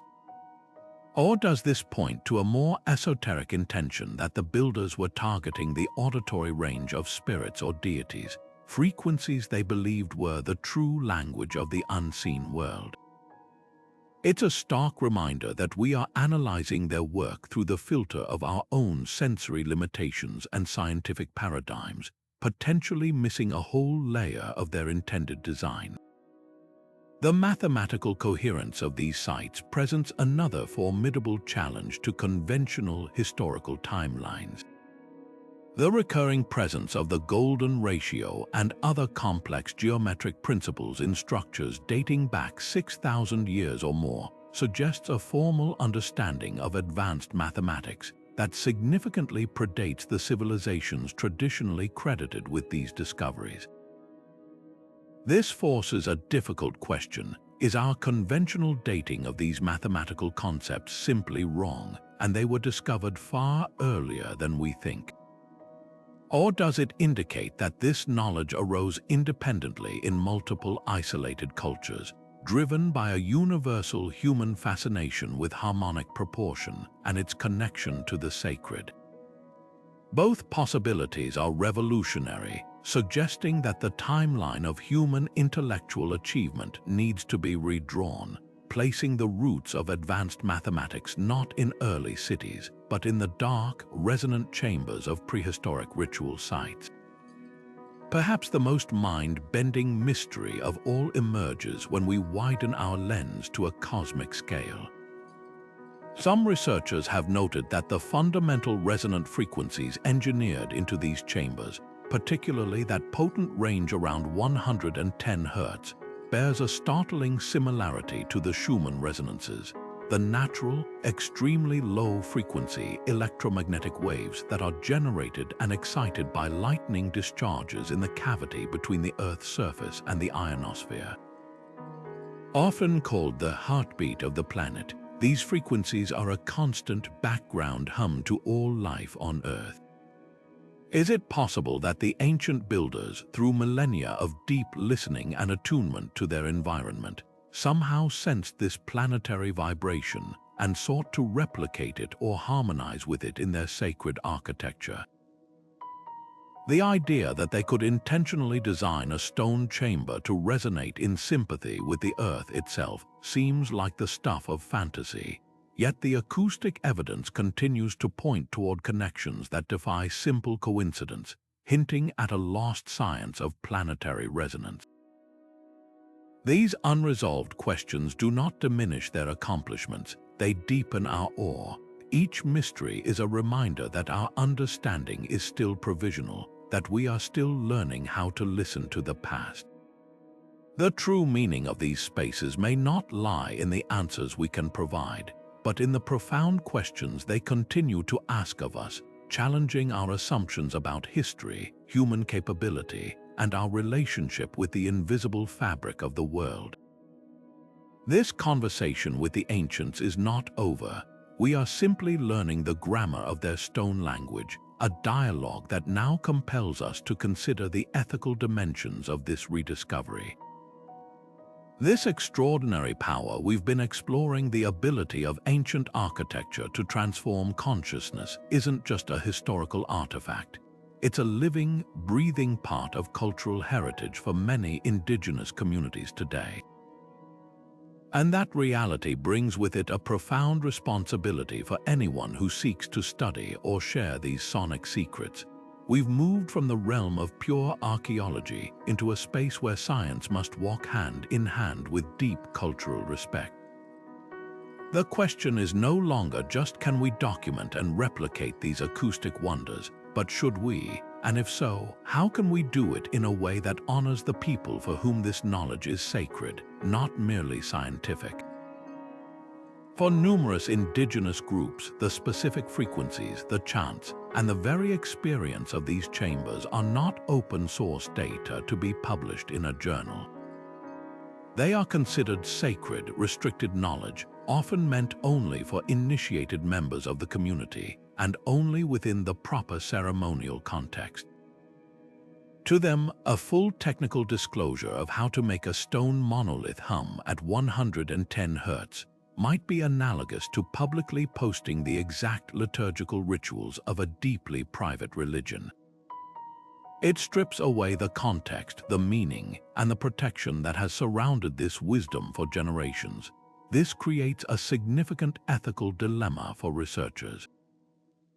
There's a very active debate within the field about whether it's responsible to publish the precise acoustic blueprints of these sites. Does sharing this data in the name of open science inadvertently enable a form of cultural theft, allowing anyone with a synthesizer and a subwoofer to recreate the sonic heart of a sacred ceremony without any understanding of its spiritual significance? This concern is magnified by the very real risk of commercialization and trivialization. We can already see the early signs of this in the wellness and tourism industries. Imagine a spa offering a deep trance sound bath using the exact resonant frequencies of the hypogeum, marketed as a stress relief treatment, or a tour company charging a premium for a spiritual sound session inside a replicated chamber, reducing a profound rite of passage to a 15-minute audio experience for tourists. When sacred practices are packaged and sold as entertainment or self-help, it severs them from their roots and disrespects the communities who have safeguarded this knowledge, often in the face of tremendous outside pressure. It turns a bridge to the ancestors into a commodity. This is why a growing number of acoustic archaeologists and anthropologists are fundamentally shifting their approach. The old model of research was often one of extraction. Scientists would enter a site, take their measurements, record their sounds, and leave, with the benefits of that research rarely flowing back to the descendant community. The new essential model is one of collaboration and partnership. This means going to the elders and knowledge keepers first before any microphones are ever set up. It involves listening more than speaking, explaining the goals of the research, and most importantly, accepting that some answers might be no. Some communities may grant permission to study the architecture, but request that certain chants not be recorded, or that specific acoustic phenomena not be broadcast to the world. True respect means honoring those boundaries without question. This collaborative spirit also opens the door to incredible, mutually beneficial discoveries. When scientists work with cultural insiders, they often gain a much deeper, richer understanding of the data they collect. A graph showing a spike at a certain frequency becomes far more meaningful when a community elder explains that this is the voice of the mountain spirit described in their oral histories. This partnership ensures that the story being told is not just one of wave patterns and reverberation times, but a holistic narrative that weaves together physics, culture, and spirituality. It transforms research from an act of observation into a dialogue, where modern technology becomes a tool to help preserve and celebrate ancient wisdom rather than exploit it. This mindful approach doesn't hinder science. It enriches it with meaning and ensures that the echoes of the past are handled with the reverence they deserve, guiding us as we consider how this ancient knowledge might find new purpose in our modern world. It's a fascinating thought that the most advanced acoustic designs of our time are now looking backward, drawing inspiration from these ancient sanctuaries. Modern concert hall architects, in their quest for perfect sound, have hit a curious wall. They can design spaces with crystal-clear audio, but it often feels clinical, lacking the rich, immersive, and emotionally resonant quality of a natural echo. So they've turned to the original masters. By laser scanning sites like Chavín de Huántar, they're reverse engineering the precise parabolic curves and resonant niches. They're not just copying shapes, they're learning the philosophy. The goal is no longer to eliminate reverberation, but to sculpt it, to create a sonic environment where a symphony doesn't just sound clear, but feels alive, wrapping around the audience in the same way a chant would have enveloped an ancient ritual participant. This isn't about nostalgia. It's about recognizing that these prehistoric builders understood something profound about how sound connects with human emotion, a lesson we're only now relearning with our supercomputers and modeling software. The influence of this ancient acoustic wisdom is perhaps most profoundly felt not in grand performance spaces, but in the intimate, growing field of sound therapy. Practitioners have long used singing bowls and tuning forks, but now they're applying the specific data uncovered at these sites. They've zeroed in on that potent frequency window around 110 Hz, the same tone that made granite idols hum. In clinical settings and wellness centers, sound baths now utilize these precise low frequencies, delivered through speakers that create a physical vibration, much like the one felt in a stone chamber. The objective is the same as it was millennia ago, to guide the brain into alpha and theta states, facilitating deep meditation, reducing cortisol levels, and alleviating anxiety. It's a powerful fusion of ancient intuition and modern neuroscience, where the resonant properties of basalt have been translated into a therapeutic tool for modern stress, proving that the desire to heal through sound is a timeless human pursuit. This application of resonant design is also transforming how we experience history itself. Museum curators and exhibit designers face a constant challenge: how to make static objects feel dynamic and emotionally impactful. The answer is increasingly found in soundscaping. Instead of simply displaying a Bronze Age sword in a silent glass case, forward-thinking museums are constructing small, resonant chambers within their exhibits. As you step in to view the artifact, you're surrounded by a subtle, composed soundscape that uses the reverberation times and frequencies studied at ancient sites. The low, lingering drone might evoke the solemn atmosphere of a burial tomb, making the object feel not just old but sacred. This carefully engineered audio environment bypasses the intellect and speaks directly to our emotional memory, making the historical narrative more visceral and unforgettable. It's a silent dialogue between the artifact behind the glass and the feeling the architecture creates around you.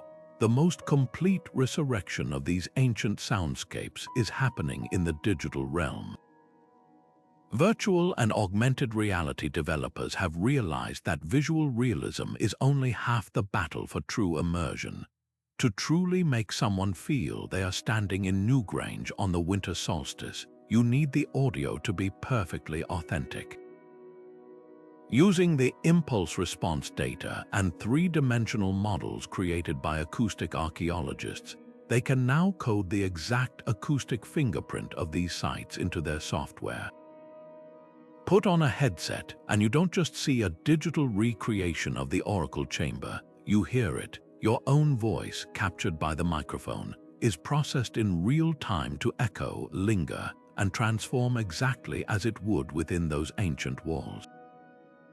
This technology allows anyone, anywhere, to not just learn about, but to experientially understand the power these spaces held, preserving their sonic legacy with perfect fidelity long after the original stones may have weathered into silence. This represents a remarkable full-circle moment in human innovation.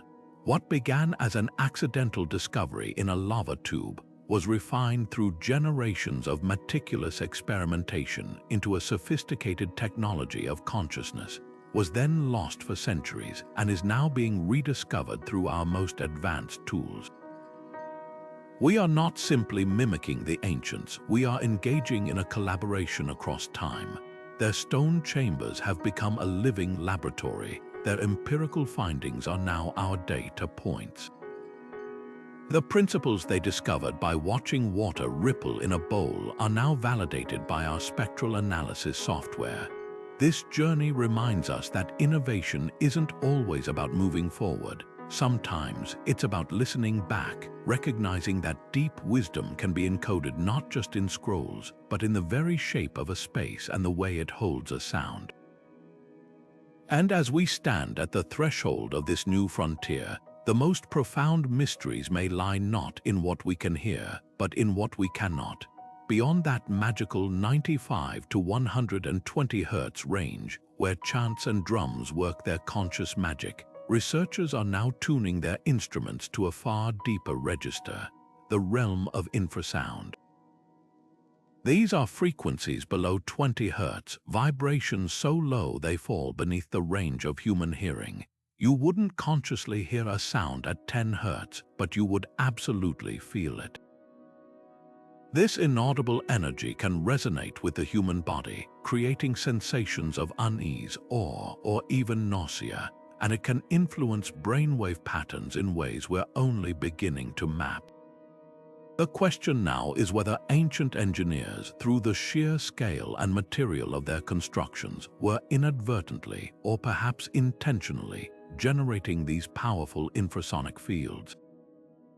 A massive drum beating in a vast basalt chamber, or wind funneling through a long, stone-lined entrance passage, could easily have produced these pervasive, physically felt vibrations, adding a powerful, subconscious layer to the ritual experience that bypassed the ears entirely and spoke directly to the nervous system.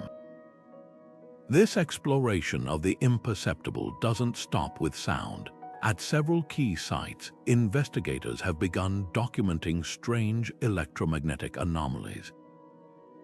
Using sensitive magnetometers, they've detected localized distortions in the Earth's natural magnetic field within these chambers, often centered on the most acoustically potent spots. This has led to a radical, multidimensional hypothesis. were these sites designed not just as sonic instruments, but as integrated resonators for both acoustic and electromagnetic energy.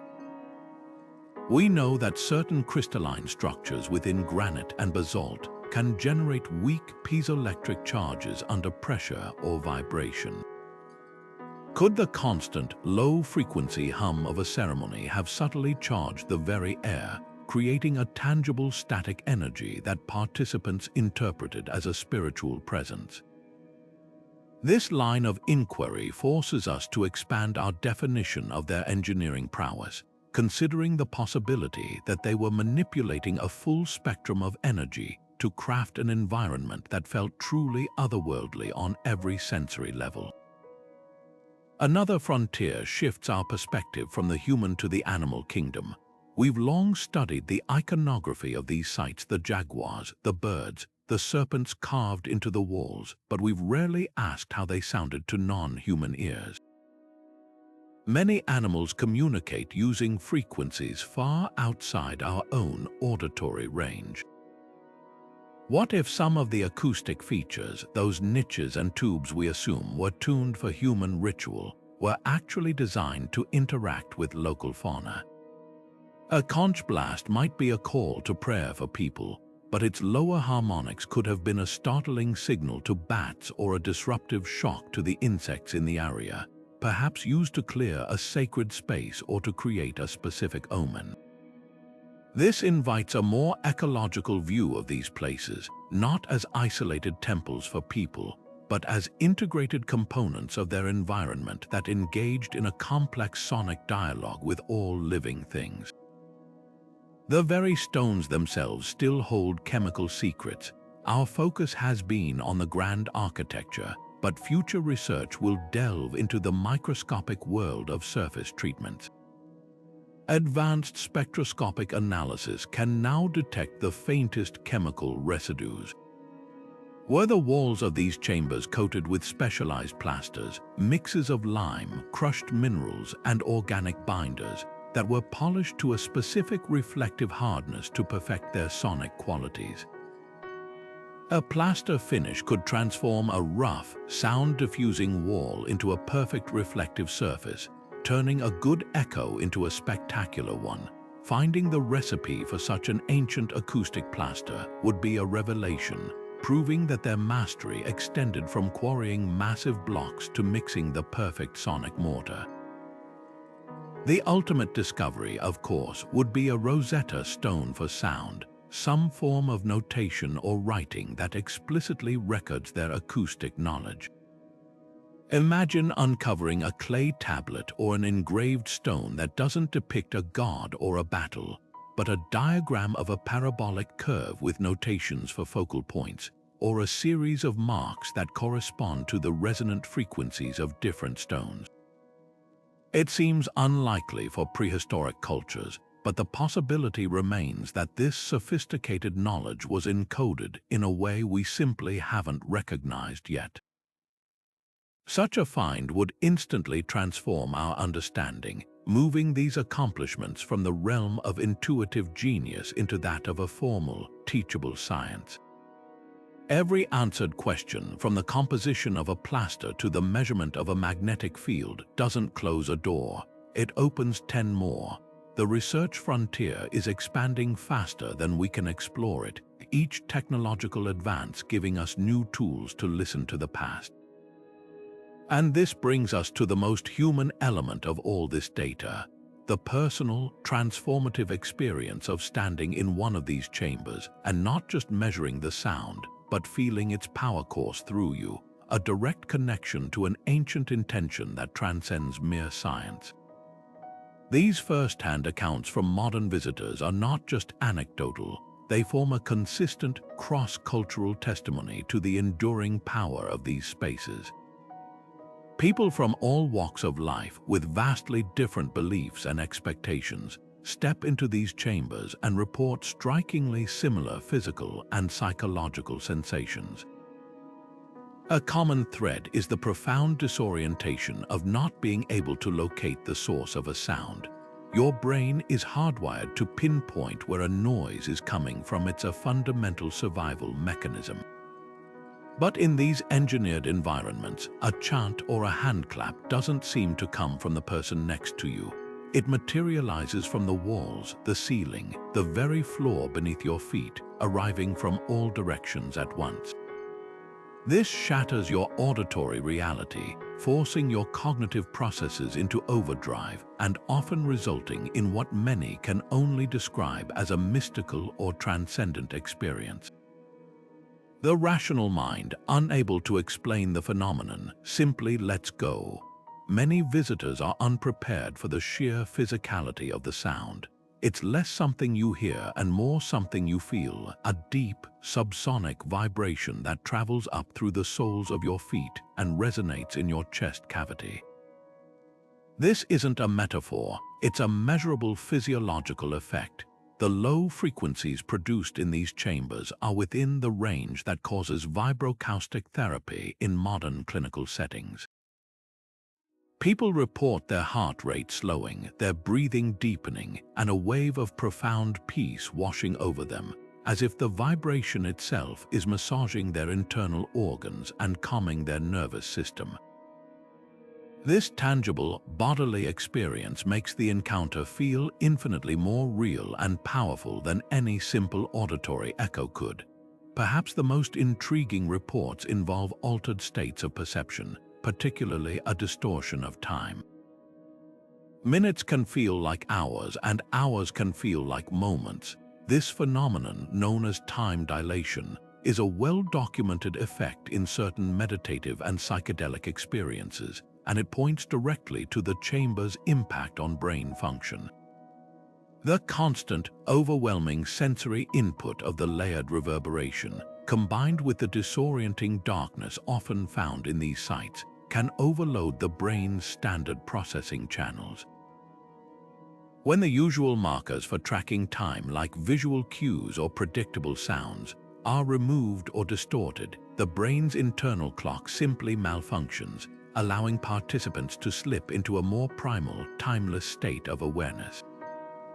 For some, the experience unlocks unexpected emotional and psychological depths. There are numerous accounts of individuals who, upon hearing a specific sustained tone or feeling a particular resonant frequency, are suddenly overcome with powerful, often cathartic emotions. They might experience unexplained sadness, overwhelming joy, or a spontaneous recall of a vivid, forgotten childhood memory. Neuroscientists suggest this could be linked to the way sound, memory, and emotion are deeply intertwined in the brain's limbic system. A specific frequency might act as a key, unlocking associated memories and feelings that are normally inaccessible, providing a form of involuntary auditory therapy that has been built into the stone for thousands of years. Despite the diversity of these personal stories, the patterns that emerge are undeniable and point to a fundamental aspect of human neurology. A skeptic might enter expecting to be underwhelmed, only to find themselves deeply moved. A spiritual seeker might enter hoping for a sign and find their expectations surpassed by the raw, physical power of the experience. This consistency across such a wide spectrum of people suggests that these chambers are not simply amplifying sound. They are interacting with the basic, universal hardware of the human body and brain. The ancient engineers, whether they fully understood the neuroscience or not, discovered a reliable technology for accessing altered states of consciousness, a technology that remains just as potent today as it was millennia ago. Of course, such powerful and subjective experiences naturally invite a critical perspective. It is crucial to ask how much of this is a genuine, acoustically induced phenomenon, and how much is a product of expectation and suggestion. When you visit a site like Newgrange or the Hypogeum, you are often preceded by its reputation. You've likely read about its mystical qualities or been told by a guide that you are about to experience something extraordinary. This powerful priming, known as the placebo effect in medicine, can undoubtedly shape perception. The human mind is incredibly susceptible to feeling what it expects to feel, especially in an environment already charged with a sense of the sacred and the ancient. The brain, seeking to resolve the cognitive dissonance of the strange acoustics, might readily accept a supernatural or profound explanation. Furthermore, the very structure of a guided tour can create a self-fulfilling prophecy. The guide may instruct the group to be silent, to listen carefully, and to pay attention to their feelings, effectively scripting the experience before it even begins. In such a context, a slight, natural reverberation might be interpreted as a miraculous echo, and a feeling of awe inspired by the mere age and grandeur of the structure might be misattributed to the acoustic properties alone. Could a modern person with no prior knowledge placed in one of these chambers without any context have the same transformative experience? It's a difficult question to answer, but it's a necessary counterpoint to ensure a balanced understanding. However, the scientific data we've explored provides a powerful rebuttal to the idea that this is all suggestion. The measurable acoustic properties, the specific frequency amplification, the extended reverberation times, the physical vibration of the stone are objective realities. They exist independently of a visitor's beliefs. While expectation might enhance the interpretation of the experience, it does not create the underlying physical phenomenon. The sound does linger for seconds. The room does vibrate at a frequency that influences brain waves. The disorientation is a direct result of wave physics, not just an overactive imagination. The critical perspective doesn't invalidate the experience. It simply separates the provable acoustic engineering from the deeply personal and inevitably subjective human response to it. This interplay between verifiable science and personal transcendence is what makes these sites so endlessly fascinating. Of course, these discoveries are incredibly compelling, but a truly scientific perspective demands we also give a fair hearing to the skeptics. A number of researchers urge a more cautious interpretation, suggesting that what we perceive as masterful acoustic engineering might be something else entirely. One prominent alternative theory posits that these remarkable sound effects are simply coincidental byproducts of architectural choices made for far more practical reasons. The thick, sloping walls and corbelled roofs we find in passage tombs like Newgrange, for instance, were first and foremost a brilliant solution to a basic engineering problem: how to build a massive, stable, waterproof structure that wouldn't collapse under the weight of an earthen mound. The incredible acoustics might just be a happy accident, an unintended side effect of a form that was purely about structural integrity and keeping the inner chamber dry for eternity. Adding to this uncertainty is the sheer wear of time. We are analyzing these sites thousands of years after their construction, and millennia of erosion, weathering, and human activity have inevitably altered them. What we now identify as a carefully carved acoustic niche or a sound-diffusing surface could very well be the result of natural weathering patterns, water damage, or even later modifications made by cultures who reused the site for entirely different reasons. A smooth, curved section of wall might not be the handiwork of a master acoustician, but simply the patch where a layer of original, resonant plaster has worn away to reveal the rougher stone beneath, ironically creating a different sonic effect than what the builders originally intended. We have to be careful not to mistake the scars of time for the fingerprints of design. Perhaps the most significant challenge comes from within our own minds. Psychologists have a term for it: apophenia. It's the innate human tendency to perceive meaningful patterns and connections within random or meaningless data. It's why we see faces in clouds or hear hidden messages when a record is played backward. Critics argue that archaeoacoustics might be particularly vulnerable to this bias. A researcher who enters a chamber already convinced of its acoustic properties might unconsciously focus on the few spots where a sound echoes beautifully, while ignoring the many more spots where the acoustics are mediocre or even dead. This selective attention can create a compelling but ultimately misleading narrative, turning a space with generally unremarkable sound into an alleged sonic temple based on a few fortunate coincidences. This leads to the central problem of interpretation, the absence of a written manual. Unlike the Romans, who left behind Vitruvius's detailed architectural treatises, these prehistoric cultures left no written records explicitly stating, "Carve this niche to resonate at 110 Hz. Without that direct testimony, we are engaging in informed speculation. We risk the danger of presentism, of projecting our modern fascination with acoustics and psychoacoustics onto people who may have had a completely different framework for understanding their world. Their primary intention might have been purely symbolic, to represent the womb of the earth or the house of an ancestor, with any sonic properties being a secondary characteristic they noticed but didn't necessarily engineer. Furthermore, if this was a widespread, intentional practice, we would expect a much more consistent result. Yet the acoustic quality varies dramatically from site to site, even among structures built by the same culture around the same time. One chamber might have breathtaking, sustained reverberation, while another, nearly identical in design and built from the same stone just a few miles away, might sound acoustically dead. This inconsistency suggests that the truly phenomenal sites might be the exceptions, the fortunate outliers where all the natural variables aligned perfectly, rather than proof of a standardized and repeatable acoustic technology.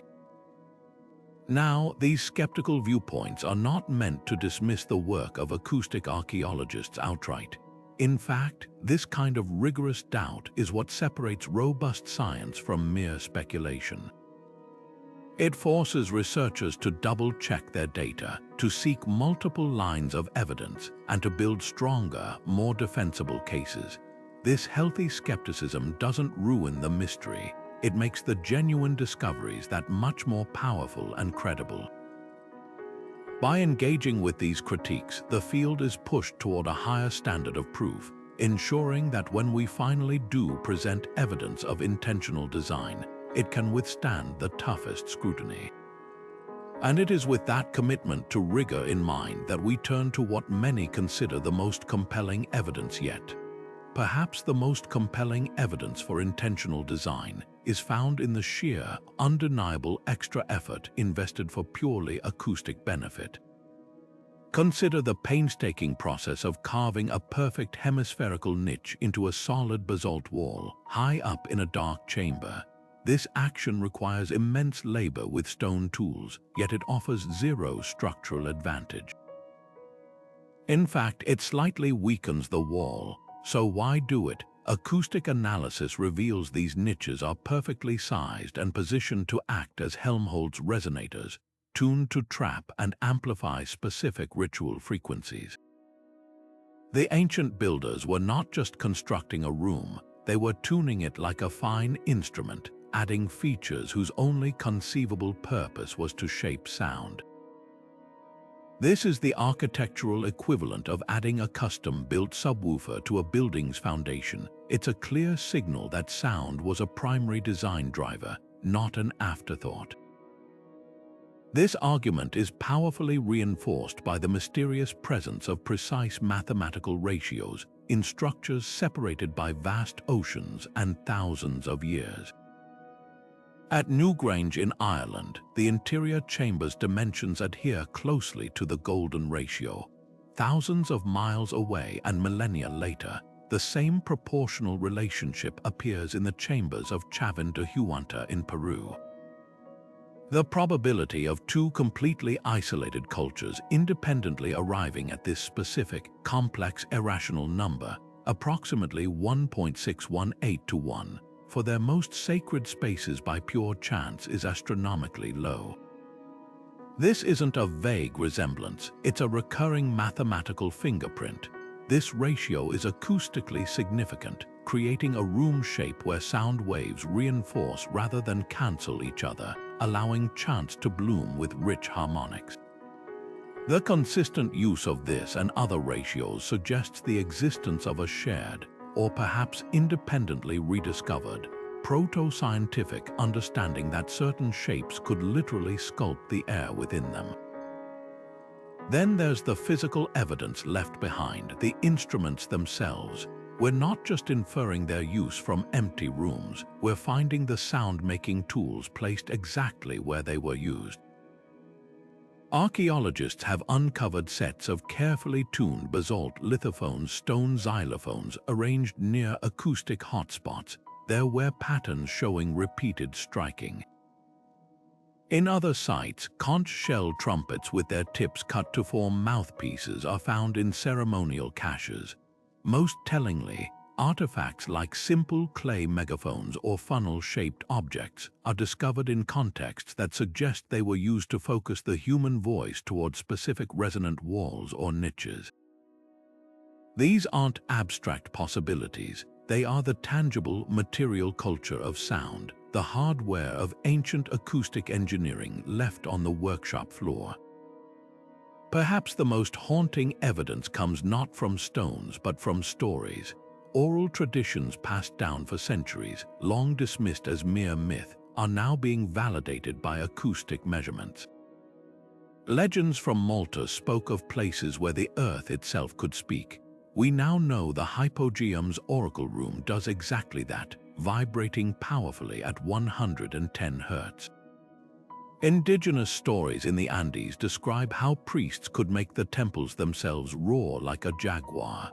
Modern experiments with conch shells in Chavin's ducts reproduce that exact unearthly, animalistic roar. These narratives, preserved through oral history, accurately describe specific acoustic phenomena centuries before we had the science to explain them. This suggests these stories are not fictional legends, but were once considered factual user manuals for interacting with a technology that was as real and reliable to them as a stereo system is to us. The most ingenious proof of all is architectural. At a handful of sites, researchers have discovered subtle markers, a faint spiral carved into the floor, a single painted line on a wall, a unique arrangement of stones. For years, these were seen as decorative or symbolic, but when viewed through an acoustic lens, their purpose becomes stunningly clear. These markers indicate the exact spot where a ritual participant must stand to activate the chamber's most dramatic effects. Stand on the spiral and your whisper is focused across the room. Speak from the marked point, and the niche across from you resonates with perfect clarity. This is the ancient equivalent of an X marks the spot for sound.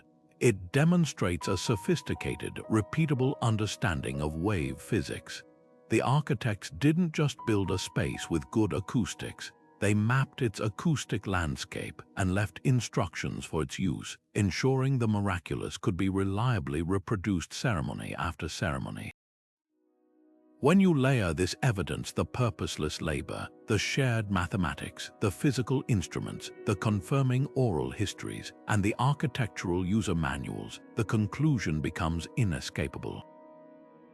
The sheer weight and consistency of this multidisciplinary proof makes the possibility of coincidence crumble. This was a deliberate, sophisticated, and widespread technological pursuit. We are not looking at happy accidents. We are looking at the ruins of a once flourishing science of sound, a tradition of knowledge so effective it could reliably orchestrate encounters with the divine. This understanding completely reshapes our view of the ancient world, revealing a chapter of human history where spirituality and science were not separate paths, but a single, resonant frequency. And this revelation only deepens the most perplexing question of all.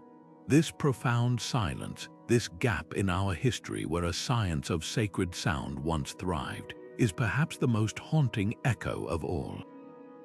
We're left with a monumental question. If this understanding was so powerful, so repeatable, and so transformative, why did it not become a continuous thread in the tapestry of human knowledge, evolving like metallurgy or mathematics? Why did this acoustic wisdom seem to vanish into the very stone it once animated? The answer isn't a single event, but a perfect storm of historical and social factors that conspired to silence this tradition. The most immediate cause was likely the fragility of its custodians. This wasn't common knowledge. It was the exclusive domain of a small, elite priestly class or guild of master builders. Their understanding was a form of power, and like all power, it was protected, secreted away through oral traditions and initiations. When their societies faced collapse from invasion, famine, or climate change, these specialized knowledge keepers were often among the first to perish or be dispersed. With them died the nuanced, hands-on secrets of how to listen to a rock, how to tune a niche, and how to align a chamber to the solstice. The library wasn't burned, it was a living library, and when the librarians were gone, the books, written only in memory, were lost forever. The very materials we progressed to may have also played a role in this great forgetting. The ancient world's acoustic golden age was built on a foundation of stone, specifically dense, resonant basalt and granite. But as civilizations advanced, construction shifted toward wood, brick, and lighter materials. While these were easier to work with and allowed for grander, more open structures, they are acoustically inferior. A timber roof or a mud brick wall absorbs sound. It doesn't sing it back. The predictable, powerful reverberation of a basalt chamber became impossible to replicate. The sonic miracles that were once a reliable feature of sacred architecture became unpredictable, faint ghosts in these new buildings. When you can no longer reliably engineer an awe-inspiring auditory event, you stop trying, and the intricate knowledge behind it, no longer seen as practical or necessary, slowly fades from memory. The technology became a victim of its own material specificity. Simultaneously, the spiritual landscape of humanity was undergoing a seismic shift. The old religions, deeply rooted in the sensory experience of specific, powerful places, the cave, the mountain, the grove, began to give way to new, more universalist faiths. These new religions often spread through text and sermon, prioritizing the spoken word and the clarity of doctrine over the overwhelming, non-verbal, ecstatic experience engineered by the ancient chambers. The goal was less about inducing a shared trance state and more about promoting individual piety and theological understanding. The sensory focus moved from the visceral, full-body vibration of sound to the visual splendor of stained glass, soaring arches, and elaborate iconography. The ear was gradually supplanted by the eye as the primary conduit for the divine, and the sophisticated science of sacred sound was simply no longer a central pillar of spiritual practice. This is not to say the knowledge died completely. It likely didn't vanish so much as it fragmented and went underground, its pieces surviving in various disguised forms. Some elements may have been absorbed into the emerging science of music theory, with the understanding of harmonic ratios and resonant frequencies finding a new home in the design of instruments and the composition of sacred music. The quest to use sound to alter consciousness certainly continued within secret societies and mystical traditions, from the Gnostic communities of the early Christian era to the esoteric schools of the Renaissance, who guarded their acoustic secrets as fiercely as any ancient priesthood. Other fragments may have persisted in the oral traditions of indigenous cultures, passed down in ways that were invisible to the colonizers and archaeologists who later interpreted their sites. The knowledge became a river branching into 100 tiny streams, many of which ran dry, while others flowed on in secret, their origins forgotten. This disappearance represents one of history's most profound losses. It's a chilling reminder that human progress is not a straight, unwavering line upward. It's a path full of branches, dead ends, and forgotten detours.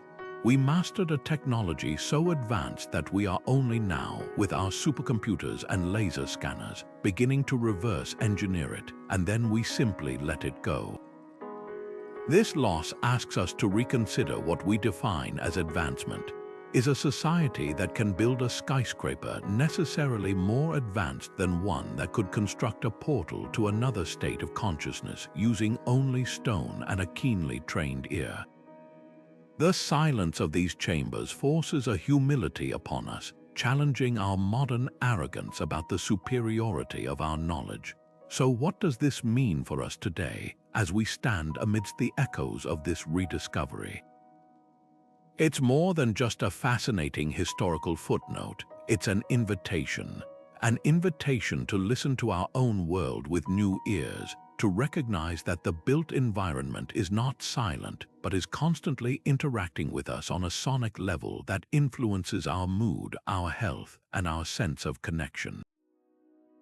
The ancient builders teach us that space is not empty. It is charged with potential, and we have the power to shape it, not just for utility, but for profound human experience. Their legacy is a call to reintegrate this wisdom, to build our modern temples, our concert halls, our hospitals, our homes, with an awareness of the sound that will live within them, understanding that the right kind of silence can be as important as the right kind of noise. They remind us that some of the most powerful technologies are not those that shout, but those that resonate, connecting us not just to each other, but to the deeper frequencies of our own being and to the timeless hum of the world itself. Our journey through these resonant chambers forces a dramatic re-evaluation of what we thought we knew about our ancestors. We did not find the work of primitive people who merely stumbled upon an interesting echo. We found the fingerprints of master acoustic engineers, individuals who possessed a deep, empirical understanding of the physics of sound and its profound impact on the human psyche. They weren't just building shelters or tombs, they were constructing sophisticated instruments of consciousness, using the very bones of the earth to orchestrate experiences that could bridge the perceived gap between the human and the divine. This level of intentionality, repeated across continents and millennia, shatters the outdated notion of prehistoric societies as simple or unsophisticated. They were, in their own right, brilliant scientists of the unseen, and their chosen medium was vibration. What emerges from this global pattern is a stunning universality, a shared human sensitivity to the power of sound that transcends any single culture or creed. From the fog-shrouded highlands of Scotland to the sun-baked plateaus of Peru, from the islands of Malta to the temples of Anatolia, we see the same principles being discovered and applied. Different cultures with no possible contact all arrived at the same profound conclusion, that specific frequencies, amplified by specific stones and shaped by specific geometries, could reliably alter human awareness. This points to something fundamental in our very biology, a hardwired connection between sound, consciousness, and spiritual experience that is as much a part of our heritage as language itself. These chambers were not just local curiosities, they were independent laboratories exploring the universal human operating system. The implications of this rediscovered knowledge stretch far beyond the realm of archaeology and history, offering tangible insights for our own modern world. Architects and designers are now looking to these ancient principles to create concert halls and public spaces that don't just carry sound, but that move us emotionally, fostering a deeper sense of connection and awe. In the field of therapy, the specific low-frequency ranges harnessed by our ancestors are being used to treat anxiety, facilitate deep meditation, and manage chronic pain, validating their intuitive understanding of sound as a healing force. Perhaps most importantly, their work reminds us of the power of shared, immersive experience to forge unbreakable community bonds, a lesson desperately needed in our increasingly fragmented and digital age. Ultimately, these echoes through basalt are a powerful testament to the dual nature of human innovation.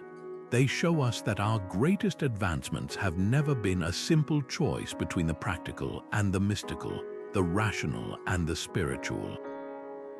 For these ancient builders, understanding how to make a stone sing was both a profound scientific achievement and a direct conduit to the sacred. They remind us that wonder is not the enemy of inquiry, but its greatest catalyst. This lost chapter of our history invites us to listen to our own world with more attentive ears, to recognize the invisible architecture of sound that shapes our lives, and to perhaps recapture that ancient ambition to build not just for shelter, but for the elevation of the human spirit. If you ever have the chance to stand in one of these chambers and feel the past hum through your bones, I would love to hear about your experience. Share your stories in the comments below, and if you want to join us for more deep dives into history's most captivating mysteries, be sure